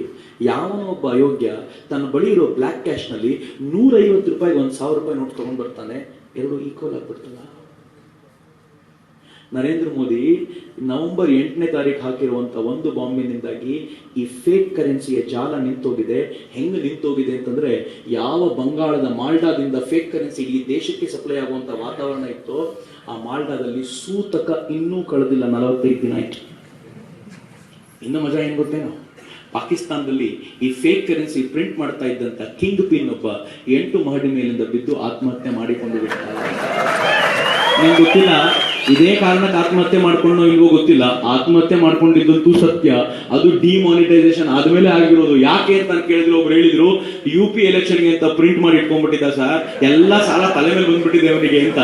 ಈ ಸಾಲ ತೀರಿಸ್ಕೊಳ್ಲಿಕ್ಕಾಗದೆ ಆತ್ಮಹತ್ಯೆ ಅಂತ. ಫೇಕ್ ಕರೆನ್ಸಿ ಈ ದೇಶದಲ್ಲಿ ಒನ್ ಗೋನಲ್ಲಿ ಎಲಿಮಿನೇಟ್ ಆಯ್ತಲ್ಲ, ಅದು ನರೇಂದ್ರ ಮೋದಿ ಮಾಡಿರುವಂತ ಮ್ಯಾಜಿಕ್. ಅನೇಕರು ಕೇಳ್ತಾರೆ ಏನಾಗೋಯ್ತು ಇದರಿಂದ, ಏನಾಯ್ತೋ ಬಿಡ್ತೋ, ಈ ದೇಶದಲ್ಲಿರೋ ಫೇಕ್ ಕರೆನ್ಸಿ ಹೋಯ್ತು ಮತ್ತು 12.5-13 ಲಕ್ಷ ಕೋಟಿ ರೂಪಾಯಿ ಈ ದೇಶದ ಒಳಗಿತ್ತು, ಅದು ಹೊರಗೆ ಬಂತು ಅನ್ನುವಂಥ ಧೈರ್ಯ ಅಂತೂ ನನಗಿದೆ ಅಂತ. ಯಾಕೆ ಗೊತ್ತಾ? ನರೇಂದ್ರ ಮೋದಿ ನವೆಂಬರ್ 8ಕ್ಕೆ ಅನೌನ್ಸ್ ಮಾಡಿದ ನಂತರ ನವೆಂಬರ್ 9ಕ್ಕೆ ಜಪಾನಿಗೆ ಹೋದ್ರು. ಅನೇಕರು ಹೇಳಿದ್ರು ಕಿಡಿ ಇಲ್ಲಿಟ್ಬಿಟ್ಟು ಜಪಾನ್ಗೆ ಹೋಗಿ ತಿರುಗಾಡ್ತಿರೋ ನೋಡಿ ಮನುಷ್ಯ. ಅದ್ರ ನರೇಂದ್ರ ಮೋದಿ ಅವರ ಸ್ವಾಭಿಮಾನ ಎಂತದ್ದು ಗೊತ್ತಾ? ಅವ್ರು ಜಪಾನಿಗೆ 6 ತಿಂಗಳ ಹಿಂದೆ ಹೋಗಿದ್ದಾಗ ಜಪಾನ್ನಿಂದ ನಮ್ಗೊಂದು ಬುಲೆಟ್ ಟ್ರೈನ್ ಬೇಕು ಅಂತ ಕೇಳಿದ್ರು. ಒಂದು ಬುಲೆಟ್ ಟ್ರೈನು 450 ರೀಚ್ ಆಗಲಿಕ್ಕೆ ಜರ್ನಿ ಟೈಮ್ ಜಾಸ್ತಿ ಕೊಟ್ಟರೆ, ಬಾಗಲ 70 ವರ್ಷಗಳಲ್ಲಿ ಈ ದೇಶದಲ್ಲಿ ಈ ತರದ ಕಲ್ಪನೆಯೂ ಹುಟ್ಟಿರಲಿಲ್ಲ. ನರೇಂದ್ರ ಮೋದಿ ಜಪಾನಿಗೆ ಹೋಗಿ ಕೇಳಿದ್ರು, ಮೋದಿ ಏನು ಮಾತಾಡ್ಲಿಲ್ಲ. ಜಪಾನ್ ಅವರು ಹೇಳಿದ್ರು, ಡೆಫಿಸಿಟ್ ಬಜೆಟ್ ನಿಮ್ದು, ಬಜೆಟ್ಗೆ ದುಡ್ಡು ಸಾಕಾಗಲ್ಲ, ಸಾಲ ತಗೋತೀರಿ, ಇನ್ನು ಬುಲೆಟ್ ಟ್ರೈನಿಗೆ ಎಲ್ಲಿಂದ ಸಿಗುತ್ತೆ? ಆದ್ರೂ ಬುಲೆಟ್ ಟ್ರೈನಿಗೆ ನಮಗೆ ತುಂಬಾ ಪ್ರೀತಿ. ಜಪಾನಿಗೆ 60,000 ಕೋಟಿ ರೂಪಾಯಿ ನಾವು ಸಾಲ ಕೊಡ್ತೀವಿ, 40,000 ಕೋಟಿ ರೂಪಾಯಿ ನೀವು ಹೊಂದಿಸಿ, ಉಳಿದಿದ್ದನ್ನು ಆಮೇಲೆ ನೀವು ಸಾಲ ತೀರಿಸಿದ್ರೆ ಆಯ್ತು ಅಂತ. ನರೇಂದ್ರ ಮೋದಿ ಅವತ್ತು ಏನು ಮಾತಾಡ ಆಗೋಗಿದೆ ಅಂದ್ರೆ, ಇವತ್ತು ಪಾಕಿಸ್ತಾನ ಕಳೆದ ಒಂದು ವಾರದ ಹಿಂದೆ ಸ್ಟೇಟ್ಮೆಂಟ್ ಕೊಟ್ಟಿದೆ, ಭಾರತ ಶಸ್ತ್ರಾಸ್ತ್ರಗಳನ್ನ ಕೊಂಡುಕೊಳ್ಳುವ ರೇಸ್ ನಲ್ಲಿ ಓಡ್ತಾ ಇದೆ. ನಾವಿಂಥ ರೇಸ್ ನಲ್ಲಿ ಇಲ್ಲ, ಓಡಕ್ಕಾಗಲ್ಲ ನಮ್ಮ ಜೊತೆ ಈಗ. ಮೊದಲನೇದು. ಎರಡನೇದು, ಪಾಕಿಸ್ತಾನ ಅದೇ ವ್ಯಕ್ತಿ ಏನ್ ಹೇಳಿದಾನೆ ಅಂತಂದ್ರೆ, ಫಾರಿನ್ ಮಿನಿಸ್ಟ್ರಿಗೆ ಆತ ವಕ್ತಾರ ಅವನು ಹೇಳಿದಾನೆ, ಹೊರತು ಬೇರೆ ರಾಷ್ಟ್ರವನ್ನ ನಾಶ ಮಾಡೋದಕ್ಕಲ್ಲ, ಭೂತದ ಬಾಯಲ್ಲಿ ಭಗವದ್ಗೀತೆ ಇದ್ದಕ್ಕಿದ್ದಂತೆ. ಯಾಕೆ ಅಂತಂದ್ರೆ, ಭಾರತದ ಅಂತಃಶಕ್ತಿ ವೃದ್ಧಿ ಆಗಿದೆಯಲ್ಲ, ಮತ್ತು ವೃದ್ಧಿ ಆಗೋದಕ್ಕೆ ಕಾರಣ ನರೇಂದ್ರ ಮೋದಿ ಅಲ್ಲ ಮಿತ್ರ. ಎಲ್ರಿಗೂ ನೋಡಿದಾಗ ಒಂದು ದೊಡ್ಡ ನಮಸ್ಕಾರ ಮಾಡಬೇಕು ಅನ್ಸುತ್ತೆ. ಯಾಕೆ ಅಂತಂದ್ರೆ, ನವೆಂಬರ್ ಒಂದು ಗಲಾಟೆ ಮಾಡ್ಬಿಟ್ಟಿದ್ರೆ ಭಾರತ ಇರುವಷ್ಟು ಪಾತ್ರ ಇವತ್ತಿನವರೆಗೂ. ಇಲ್ಲಿಂದ ಆಚೆಗೆ ಒಂದ್ ಸ್ವಲ್ಪ ಕ್ರಿಯೇಟಿವ್ ಆಗಬೇಕು. ಇಲ್ಲಿಂದ ಆಚೆಗೆ ಬಹಳ ಮುಖ್ಯ. ಇದುವರೆಗೂ ಏನ್ ಮಾಡಿದೀವೋ ದೊಡ್ಡ ಕೆಲಸ, ಆದ್ರೆ ಈ ದೊಡ್ಡ ಕೆಲಸ ಸಕ್ಸಸ್ಫುಲ್ ಆಗಬೇಕು ಅಂತಂದ್ರೆ ಇಲ್ಲಿಂದ ಆಚೆಗೆ ಒಂದು ಹೆಜ್ಜೆ ಮುಂದಿಡಬೇಕು. ಯೋಚನೆ ಮಾಡಿ, ನರೇಂದ್ರ ಮೋದಿ ಅವರು ದುಡ್ಡು ಸರಿಯಾಗಿ ಎಲ್ರಿಗೂ ಸಿಗ್ತಾರೆ. ನಮ್ಮಪ್ಪ ನನ್ ಕೇಳಿದ್ರು, ಡಿಸೆಂಬರ್ 31 ನಂತರ ಬೇಕಾಗಿರೋಷ್ಟು 2,500 ರೂಪಾಯಿ ಸಿಕ್ಬಿಟ್ರೆ ಪ್ರಾಬ್ಲಮ್ ಸಾಲ್ವ್ ಆಗ್ಬಿಡುತ್ತೆ, ಕಿರಿಕಿರಿ ಇಲ್ಲ ಅಂತ. ಮತ್ತೆ ಪ್ರಾಬ್ಲಮ್ ಸಾಲ್ವ್ ಆಗಲ್ಲ, ಹಳೆ ಪ್ರಾಬ್ಲಮ್ ಕಂಟಿನ್ಯೂ ಆಗುತ್ತೆ. ನಿಮ್ಗೆಲ್ರಿಗೂ ಕೈ ತುಂಬಾ 2,500 ರೂಪಾಯಿ ಕೊಟ್ರೆ ಏನ್ ಮಾಡ್ತೀವಿ ಹೇಳಿ? ನಾವು ಬ್ಯಾಂಕಿಗೆ ಹೋಗ್ತೀವಿ, ತಗೊಂಬಂದ್ ಮತ್ತೆ ತಿಜೋರಿ ಇಟ್ಕೊಂಡ್ಬಿಡ್ತೀವಿ. ನಮ್ ಜೇಬ್ ತುಂಬಾ 2,000 ರೂಪಾಯಿ ನೋಟು, ಬೇಕಾಗಿದ್ದು ದುಡ್ಡು ಕೊಟ್ಟು ತಗೊಂಡ್ಬಿಡ್ತೀವಿ. ಅದಕ್ಕೆ ಕ್ಯಾಶ್ ಕ್ರಂಚ್ ಕಂಟಿನ್ಯೂ ಆಗಬೇಕು. ಕ್ಯಾಶ್ ಕೈಗೆ ಸಿಗಬಾರ್ದು ನಮಗೆ ಅಂತ. 2,000 ರೂಪಾಯಿ ಬೇಕಾದಷ್ಟು ಸಿಗಬಾರ್ದು, 500 ರೂಪಾಯಿ ಬೇಕಾದಷ್ಟು ಸಿಗಬಾರ್ದು. ಯಾವಾಗ 500, 2,000 ಬೇಕಾದಷ್ಟು ಸಿಗಲ್ವೋ ಆವಾಗ ನಮ್ಮ ಜೇಬಿಂದ ಕಾರ್ಡ್ ಹೊರಗೆ ಬರುತ್ತೆ. ಆವಾಗ ನಮ್ಮ ಮೊಬೈಲ್ UPI ಡೌನ್ಲೋಡ್ ಮಾಡ್ಕೊಳ್ಳಿಕ್ಕೆ ಶುರು ಮಾಡ್ತೀವಿ. ಆಗ ಯೂನಿಫೈಡ್ ಪೇಮೆಂಟ್ ಇಂಟರ್ಫೇಸ್ ಬರ್ತೀವಿ, ಪೇಟಿಎಂ ಬೇಕು, ಮೊಬಿವಿಕ್ ಬೇಕು ಅಂತ. ಅನೇಕ ನನಗೆ ಹೇಳ್ತಾರೆ ಪೇಟಿಎಂ ಅಲ್ಲಿ ಚೈನಾ ದುಡ್ಡು ಇದೆ ಸರ್. ನಾನು ಹೇಳಿದ್ರೆ ಚೈನಾ ದುಡ್ಡು ಅಮೆರಿಕ ದುಡ್ಡು, ಮೊದಲು ಒಂದ್ಸಲ ಪೇಟಿಎಂ ಯೂಸ್ ಮಾಡ್ಲಿಕ್ಕೆ ಶುರು ಮಾಡ್ಲಿ. ಆಮೇಲೆ ನಮ್ಮ ಜನ ಎಷ್ಟು ಬುದ್ಧಿವಂತರು ಅಂತಂದ್ರೆ ಈ ಪೇಟಿಎಂ ಚೆನ್ನಾಗಿಲ್ಲ, ನಮ್ಮ ಸ್ಟೇಟ್ ಬ್ಯಾಂಕ್ ಅವರದೇ ಚೆನ್ನಾಗಿದೆ ಅಂತ ವಾಪಸ್ ಬರೋದು ನಮ್ಮ ಜನರಿಗೆ ಗೊತ್ತು. ಅಲ್ಲಿವರೆಗೂ ನಾವು ಈ ಜನರನ್ನು ಟ್ರೈನ್ ಮಾಡಬೇಕಾದಂತ ಅಗತ್ಯ ಇದೆ. ಮಿತ್ರ, ಬಹಳ ಸಿಂಪಲ್. ಈ ದುಡ್ಡು ಯಾವಾಗ ಕ್ಯಾಶ್ಲೆಸ್ ಆಗುತ್ತೋ ಆಗ ನೋಟಿನ ಪ್ರತಿಯೊಂದು ಹೆಜ್ಜೆಯೂ ಗೊತ್ತಾಗುತ್ತೆ. ರಿಸರ್ವ್ ಬ್ಯಾಂಕ್ ಆಫ್ ಇಂಡಿಯಾದಿಂದ ಬಂದ ಒಂದು 500 ರೂಪಾಯಿ ನಮ್ಮ ಊರಿನ ಕೆನರಾ ಬ್ಯಾಂಕಿಗೆ ಬರುತ್ತೆ. ನಾನು ಕೆನರಾ ಬ್ಯಾಂಕಿಗೆ ಹೋಗಿ 500 ರೂಪಾಯಿ ತಗೊಂಡು ಬಂದ್ರೆ ನನ್ನ ಅಕೌಂಟ್ ಅಲ್ಲಿ ದಾಖಲಾಗುತ್ತೆ, ಈ 500 ರೂಪಾಯಿ ಇಲ್ಲಿ ಹೋಗಿದೆ. ನಾವು ಈ ನೋಟನ್ನ ಬ್ಯಾಂಕಿನ ಮೂಲಕವೇ ಟ್ರಾನ್ಸ್ಫರ್ ಮಾಡೋದಾದ್ರೆ ಪ್ರತಿಯೊಂದು ನೋಟು ನಿಮ್ಮ ಅಕೌಂಟ್ ನಿಂದ ಯಾರಿಗೆ ಹೋಗಿದೆ, ಯಾರ ಮೂಲಕ ಎಲ್ಲಿಗೆ ಹೋಗುತ್ತೆ ಗೊತ್ತಾಗುತ್ತೆ. ತುಂಬಾ ಸಿಂಪಲ್ ಆಗಿ ಅರ್ಥ ಆಗಿಸ್ಬೇಕು ಅಂತಂದ್ರೆ, ಯಾರಾದ್ರೂ ಹಿರಿಯರಿದ್ರೆ ನಿಮ್ಮ ಮಕ್ಕಳು ಬೆಂಗಳೂರಲ್ಲೋ ಮುಂಬೈಯಲ್ಲೋ ಓದಿಕ್ಕಿದ್ರೆ ಪೂರ್ತಿ ಕ್ಯಾಶ್ಲೆಸ್ ಆಗಿದೆ ಅಂತ ಇಟ್ಕೊಳ್ಳಿ. ಅವನ ಕಾರ್ಡ್ ನಲ್ಲಿ, ಅವನ ಅಕೌಂಟ್ ನಲ್ಲಿ ನೀವು ಒಂದು 5 ಲಕ್ಷ ಕಳಿಸ್ಬಿಡಿ, ಅವ್ನಿಗೆ ಎಷ್ಟು ಬೇಕಿದ್ರು ಖರ್ಚು ಮಾಡೋಣ, ಎಲ್ಲನೇ ಕೆಡಿಸ್ಕೊಳ್ಳೋದಕ್ಕೆ ಇಲ್ಲ. ಆದ್ರೆ ಎಲ್ಲೂ ಅವನು ಕ್ಯಾಶ್ ಖರ್ಚು ಮಾಡ್ಲಿಕ್ಕೆ ಆಗಲ್ಲ, ಕಾರ್ಡೇ ಮಾಡಬೇಕಾಗಿರೋದ್ರಿಂದ ನೀವು ಒಂದು ತಿಂಗಳ ನಂತರ ಅವನ ಪಾಸ್ಬುಕ್ ಅಲ್ಲಿ ಯಾವ್ಯಾವ ಬಾರಿಗೆ ಎಷ್ಟೆಷ್ಟು ದಿನ ಹೋದ ಅಂತ ನೋಡಿ. ಅವನು ಒಬ್ಬನೇ ಹೋದ್ನೋ 4 ಜನ ಕರ್ಕೊಂಡು ಹೋಗಿದ್ದಾನೋ. ಎಷ್ಟು ಚೆನ್ನಾಗಿದೆ ಅಂತಂದ್ರೆ ಈ ಯೋಜನೆಗಳೇ ತುಂಬಾ ಸುಂದರ. ನಾನು ಹೇಳೋದು ಹೆಜ್ಜೆ ಜಾಡು ಹುಡುಕೋದು ಹಿಂಗೆ ಅಂತ. ನಂಗೆ ಬಹಳ ಖುಷಿ ಅನ್ಸೋದು, ಈ ತರ ಮಾತು ಹೇಳಿದಾಗ ಹುಡುಗರೇ ಜೋರ ಚಪ್ಪಾಳೆ ಹೊಡಿತಾರೆ. ನಮ್ಮ ಅಪ್ಪನಿಗೆ ಎಲ್ಲ ಅಕೌಂಟ್ ಸಿಗುತ್ತಾ ಸರ್? ಪರವಾಗಿಲ್ಲ ಸರ್. ಈಗ ಯೋಚನೆ ಮಾಡಿ, ಅಪ್ಪನಿಗೆ ಮಕ್ಕಳ ಅಕೌಂಟ್ ಸಿಕ್ಕರೇನೆ ಇಟ್ಟು ಖುಷಿ. ಇನ್ನು ಈ ದೇಶದ ಪ್ರಧಾನಿ ಮೋದಿಗೆ ಯಾವ ಅಯೋಗ್ಯ ಭಯೋತ್ಪಾದಕರಿಗೆ ದುಡ್ಡು ಎಲ್ಲಿಂದ ಕೊಡ್ತಿದ್ದಾರೆ ಅಂತ ಲೆಕ್ಕ ಸಿಕ್ಕಿದೆ.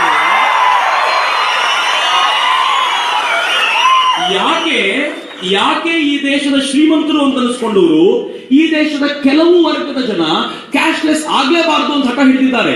ಹಿಂಗ ಆಗಬಾರದು ಅಂತ ಹಠ ಹಿಡಿಯುವಾಗ ಯಾರ ಮುಖ ತೋರಿಸ್ತಾರೆ ಗೊತ್ತಾ? ನಿಮ್ಮ ಮುಖ ತೋರಿಸ್ತಾರೆ. ನೋಡಿ ಎಷ್ಟು ಬಡವರು ಇವರು, ನೋಡಿ ಎಷ್ಟು ಅಜ್ಞಾನಿಗಳು. ಯಾವ ದೇಶದ 85% ಎಕಾನಮಿ ಬ್ಯಾಂಕಿನ ಮೂಲಕ ನಡೆಯುತ್ತೋ ಆ ದೇಶದ ಎಕನಾಮಿಕಲ್ ಸ್ಟ್ರೆಂತ್ ಅತ್ಯದ್ಭುತವಾಗಿರುತ್ತೆ. ಜಗತ್ತನ್ನು ಮಣಿಸಬಹುದಾಗಿರುವಷ್ಟು ತಾಕತ್ತ ದೇಶಕ್ಕೆ ಸಿಗುತ್ತೆ ಅಂತ ನರೇಂದ್ರ ಮೋದಿ ಮಾಡ್ಲಿಕ್ಕೆ ಹೊರಟಿರೋದು ಅದೇ ಕೆಲಸವನ್ನ. ಮಿತ್ರ, ಈ ಕೆಲಸಕ್ಕೆ ನಾವೆಲ್ಲರೂ ಜೊತೆಯಾಗಬೇಕು. ನಾನು ಎಲ್ಲ ತರುಣರಲ್ಲೂ ಕೇಳ್ಕೊಳ್ತೀನಿ, ನನ್ನ ಮುಖವಾಡ ಇಟ್ಕೊಂಡು ನನ್ನನ್ನ ತೋರಿಸ್ಕೊಂಡು ಕ್ಯಾಶ್ಲೆಸ್ ಆಗೋದು ಬೇಡ ಅಂತ ಇವ್ರು ಯಾರು ಹೇಳ್ತಿದ್ದಾರೋ ಅವ್ರಿಗೆ ನಾನು ನೀವು ಹೇಳಬೇಕು, ಆಗ್ಲೇಬೇಕು ಕ್ಯಾಶ್ಲೆಸ್. ನಾವು ತಯಾರಿದ್ದೀವಿ. ಬಹಳ ಖುಷಿ ಆಯ್ತು. ಅವ್ರು ಹೇಳಿದ್ರು ಈ ದೇಶದಲ್ಲಿ ಪಾನಿಪುರಿ ಮಾರೋನ್ ಕ್ಯಾಶ್ಲೆಸ್ ಆಗ್ತಾನೆ, ತರಕಾರಿ ಮಾರೋನ್ ಕ್ಯಾಶ್ಲೆಸ್ ಆಗ್ತಾನೆ. ನಾವು ಕ್ಯಾಶ್ಲೆಸ್ ಎಕಾನಮಿ ಅಭ್ಯಾಸ ವರ್ಗ ಮುಗಿಸಿ ಆಚೆ ಬಂದು ಎಳ್ನೀರು ಕುಡಿಬೇಕು ಅಂದ್ರೆ ಪೇಟಿಎಂ ನ ಚೀಟಿ ಹಾಕೊಂಡು ಕೂತಿಯಾನೆ, ಪೇಟಿಎಂ ಮೂಲಕ ಕೊಡಬಹುದು ಸರ್ ನನಗೆ ಅಂತ.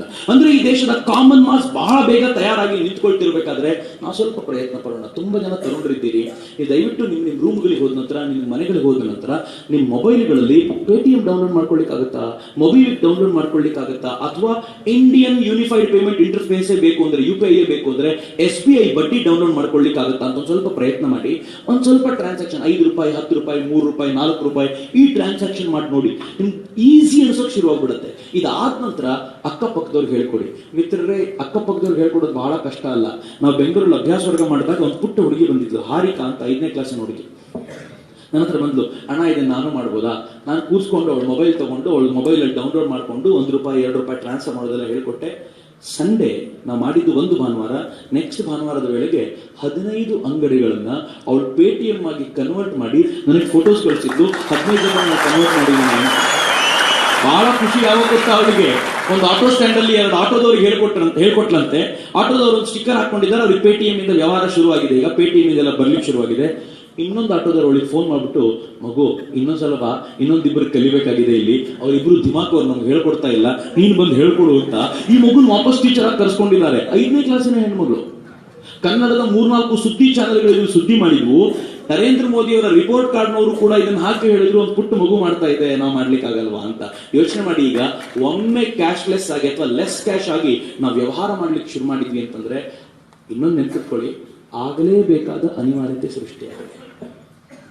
ನಂದನ್ ನಿಲೇಕಣಿ ಯಾರು ಕಾಂಗ್ರೆಸ್ನವರಾಗಿದ್ದು, ನರೇಂದ್ರ ಮೋದಿ ಅವರ ಬಗ್ಗೆ ಹೈಯೆಸ್ಟ್ ರೆಸ್ಪೆಕ್ಟ್ ಅನ್ನಲ್ಲ ಈ ಕಾರಣಕ್ಕೆ. ನಂದನ್ ನಿಲೇಕಣಿ ಕಾಂಗ್ರೆಸ್ ನಲ್ಲಿದ್ರು, ಆಧಾರ್ ಕಾರ್ಡ್ ತರುವಾಗ ಅವರೇ ಇದ್ದಿದ್ದು. ಆಧಾರ್ ಕಾರ್ಡ್ ಅನ್ನ ನಾನು ಸೇರಿದಂತೆ ಎಲ್ಲರೂ ಕಂಠಮಟ್ಟ ವಿರೋಧಿಸಿದ್ವಿ, ಯಾಕಂದ್ರೆ ಕಾನೂನಿನ ಪ್ರೊಟೆಕ್ಷನ್ ಇರಲಿಲ್ಲ ಅದಕ್ಕೆ. ನರೇಂದ್ರ ಮೋದಿ ಅವರು ಬಂದ ತಕ್ಷಣ ಕಾನೂನಿನ ಪ್ರೊಟೆಕ್ಷನ್ ಕೊಟ್ಟು ಇದೇ ಆಧಾರ್ ಕಾರ್ಡ್ ಅನ್ನ ಈ ದೇಶದ ಎಲ್ಲರಿಗೂ ಬಳಸಬಹುದಾದಂತಹ ID ಯನ್ನಾಗಿ ಕನ್ವರ್ಟ್ ಮಾಡಿದ್ರು. ಅಷ್ಟೆಲ್ಲ ವಿರೋಧ ಇತ್ತಲ್ಲ. ಈ ಆಧಾರ್ ಕಾರ್ಡ್ ಅನ್ನ ಡಿಸೈನ್ ಮಾಡಿದಂತ ವ್ಯಕ್ತಿಗೆ ಇವೆಲ್ಲ ಐಡಿಯಾ ಇರುತ್ತೆ ಅಂತ ಈ ಡಿಮಾನಿಟೈಸೇಷನ್ ಆದ ತಕ್ಷಣ ನಂದನ್ ನಿಲೇಕಣಿಗೆ ಕರೆದು 13 ಜನರ ಟೀಮ್ ಮಾಡಿ ಈ ದೇಶದಲ್ಲಿ ಕ್ಯಾಶ್ಲೆಸ್ ಆಗಲಿ ಏನೇನು ಬೇಕೋ ಆ ವ್ಯವಸ್ಥೆ ಮಾಡಿ ಅಂತ ಕೇಳಿದ್ರೆ ನಂದನ್ ನಿಲೇಕಣಿ ಹೇಳಿದ್ರು, ಇದುವರೆಗೂ ಎಲ್ಲರೂ ಹೇಳಿದ್ರು ಈ ದೇಶದಲ್ಲಿ ಕ್ಯಾಶ್ಲೆಸ್ ಆಗ್ಲಿಕ್ಕೆ 30-40 ವರ್ಷ ಬೇಕಾಗುತ್ತೆ ಅಂತ. ನಂದನ್ ನಿಲೇಕಣಿ ಹೇಳಿದ್ರು, ನೀವು ಹೋಗೋ ಸ್ಪೀಡಿಗೆ ನಿಮ್ ಜೊತೆ ನಾವು ದುಡಿತೀವಿ, 6 ತಿಂಗಳಲ್ಲಿ ಭಾರತವನ್ನ ಕ್ಯಾಶ್ಲೆಸ್ ಹಾರ್ಡ್ಲಿ ನನ್ನ ಲೆಕ್ಕಾಚಾರದ ಪ್ರಕಾರ ಗೊತ್ತಿಲ್ಲ, ದೊಡ್ಡ ಮಟ್ಟದಲ್ಲಿ ಸಂಶೋಧನೆಗಳು ವರ್ಕ್ ನಡೀತಾ ಇದೆ. 8 ರಿಂದ 10 ದಿನ ನೀವು ಯಾವ ಕಾರ್ಡನ್ನು ಜೇಬಲ್ ಇಟ್ಕೋಬೇಕಾದ ಅಗತ್ಯ ಇಲ್ಲ. ಜೀತಾ ಜಾಗ್ತಾ ನೀವೇ ಕಾರ್ಡು. ಹೆಂಗಾಗುತ್ತೆ ಗೊತ್ತಾ, ಆಧಾರ್ ಕಾರ್ಡ್ ನಂಬರ್ ನೆನ್ಪಿಟ್ಕೊಳ್ಳಿ. ಆಧಾರ್ ಕಾರ್ಡ್ ನಂಬರ್ನ ನೀವು ಯಾರಿಗೆ ಪೇಮೆಂಟ್ ಕೊಡಬೇಕು ಅಲ್ಲಿ ಆಧಾರ್ ಕಾರ್ಡ್ ನಂಬರ್ ಒತ್ತಿ ನಿಮ್ಮ ಹೆಬ್ಬೆರಳನ್ನ ಅದ್ರ ಮೇಲೆ ಇಟ್ಟರೆ ಸಾಕು, ಅದೇ ಡಿಟೆಕ್ಟ್ ಮಾಡುತ್ತೆ. ಎಷ್ಟು ದುಡ್ಡು ಟ್ರಾನ್ಸ್ಫರ್ ಮಾಡಬೇಕೋ ಟ್ರಾನ್ಸ್ಫರ್ ಆಗಿಬಿಡುತ್ತೆ. ಯಾರಿಗೂ ಮೋಸ ಆಗುವ ಪ್ರಮೇಯವೇ ಇಲ್ಲ. ಪಾಸ್ವರ್ಡ್ ನೆನ್ಪಿಟ್ಕೊಳ್ಳೋದು ಯಾಕೆ ಕಷ್ಟ? ಎಲ್ಲರೂ ಹೇಳ್ತಾರೆ ಪಾಸ್ವರ್ಡ್ ನೆನ್ಪಿಡೋದು ಕಷ್ಟ, ಹ್ಯಾಕ್ ಆಗ್ಬಿಡುತ್ತೆ. ಏನೂ ಇಲ್ಲ, ನಿಮ್ ಬೆರಳನ್ನು ಕಟ್ ಮಾಡ್ಕೊಂಡೋಗಿ ಹ್ಯಾಕ್ ಮಾಡ್ಬೇಕಂತ, ಬೇರೆ ದಾರಿನೇ ಇಲ್ಲ.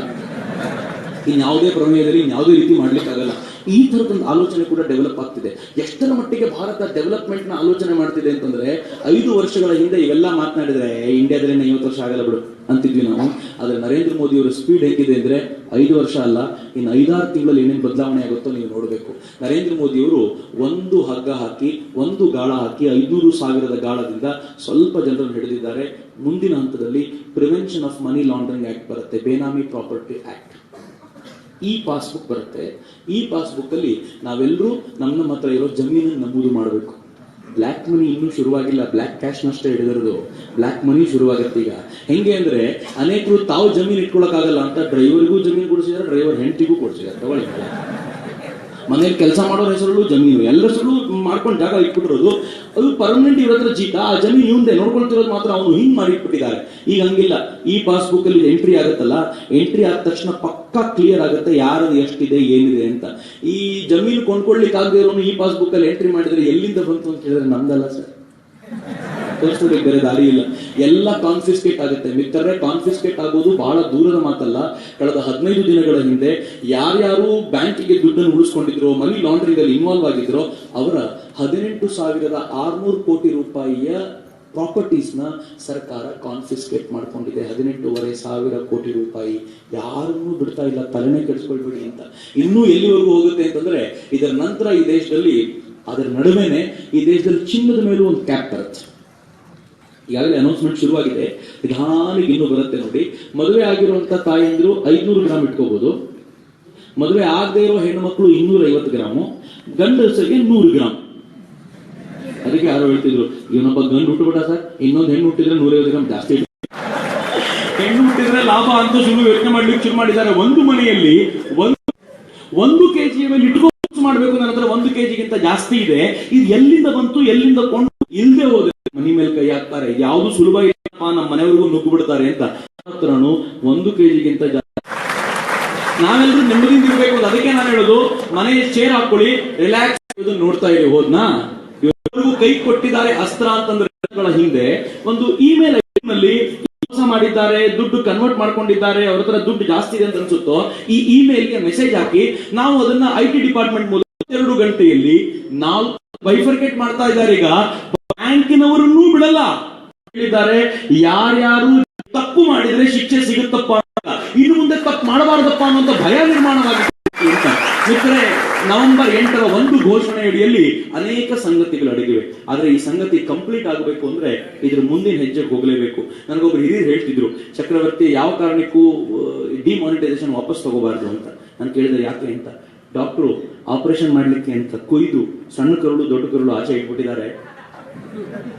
ವಾಪಸ್ ತಗೋ ಅಂತಂದ್ರೆ ಪೇಷಂಟ್ ಡೆಡ್. ಇರೋದು ಏನ್ ಮಾರ್ಗ ಅಂದ್ರೆ ಒಳಗೆಲ್ಲ ಕ್ಲೀನ್ ಮಾಡಿ ವಾಪಸ್ ಆ ಸಣ್ಣ ಕರುಳು ದೊಡ್ಡ ಕರುಳು ವಾಪಸ್ ಹಾಕಿ ಕ್ಲೀನ್ ಆಗಿ ಹೊಲಿದು ಬಿಟ್ರೆ ಮತ್ತೆ ವಾಪಸ್ ಪೇಷಂಟ್ ಮುಂದಿನ 100 ವರ್ಷಗಳ ಕಾಲ ನೆಮ್ಮದಿಗೆ ಹೋಗ್ಬೋದಾದಂತ ವಾತಾವರಣ ಸೃಷ್ಟಿಯಾಗುತ್ತೆ. ಕ್ಲೀನಿಂಗ್ ಪ್ರಾಸೆಸ್ ನಡೀತಾ ಇದೆ. ಕ್ಲೀನಿಂಗ್ ಪ್ರಾಸೆಸ್ಗೆ ಸಹಕರಿಸೋಣ. ಮುಂದೆ ನಡೆಯುವಂತ ಎಲ್ಲ ಯೋಜನೆಗಳಲ್ಲೂ ನಾವು ಬೆಂಬಲವನ್ನ ಕೊಡ್ತಾ ನಾವು ಲೆಸ್ ಕ್ಯಾಶ್ ಆಗುವಂತ, ಮತ್ತೆ ಅದನ್ನೇ ಕೋರ್ಕೊಳ್ಳೋದು, ಲೆಸ್ ಕ್ಯಾಶ್ ಆಗುವಂತ ನಾವೆಲ್ಲರೂ ಒಂದೊಂದು ಹೆಜ್ಜೆ ಮುಂದಿಡ್ತಾ ಹೋದ್ರೆ ಈ ದೇಶವನ್ನ ಸದೃಢ ಶ್ರೇಷ್ಠ ರಾಷ್ಟ್ರವನ್ನಾಗಿ ಮಾಡಲಿಕ್ಕೆ ಸಾಧ್ಯ ಆಗುತ್ತೆ ಅನ್ನೋದ್ರಲ್ಲಿ ಯಾವ ಅನುಮಾನವೂ ಇಲ್ಲ. ಮಿತ್ರರೇ, ನೀವು ಬಲಿಷ್ಠವಾದ ಭಾರತವನ್ನು ಕಟ್ಟೋಣ. ಒಮ್ಮೆ ನನ್ನ ಮಾತುಗಳನ್ನು ಮುಗಿಸ್ತಾ ಇದ್ದೀನಿ. ಒಮ್ಮೆ ನೀವು ಉಚ್ಚ ಕಂಠದಲ್ಲಿ ಭಾರತ ಮಾತೆಗೆ ಜೈಕಾರ ಕೊಡಬೇಕು. ಹೆಂಗಿರ್ಬೇಕು ಜೈಕಾರ ಅಂದ್ರೆ ನಮ್ಮ ಜೈಕಾರದ ಸದ್ದೇ ಈ ಯೋಜನೆಗೆ ಮತ್ತು ಮುಂದಿನ ಯೋಜನೆಗಳಿಗೆ ಬೆಂಬಲವನ್ನು ಸೂಚಿಸುವಂತಾಗಬೇಕು. ಎರಡೂ ಕೈಗಳನ್ನು ಮೇಲಕ್ಕೆತ್ತಿ ಭಾರತ್ ಮಾತಾ ಕೀ, ಭಾರತ್ ಮಾತಾ ಕೀ, ವಂದೇ ವಂದೇ ಜೈ ಹಿಂದ್. ಈಗ ಅಧ್ಯಕ್ಷರು ಮಾತನಾಡ್ತಾರೆ. ನಾನು ವಿನಂತಿಸ್ತೀನಿ, ಒಂದು 2 ನಿಮಿಷ ಅಧ್ಯಕ್ಷರ ಮಾತಿಗೆ ನಾವು ಕುಳಿತುಕೊಂಡು ಅದಾದ್ಮೇಲೆ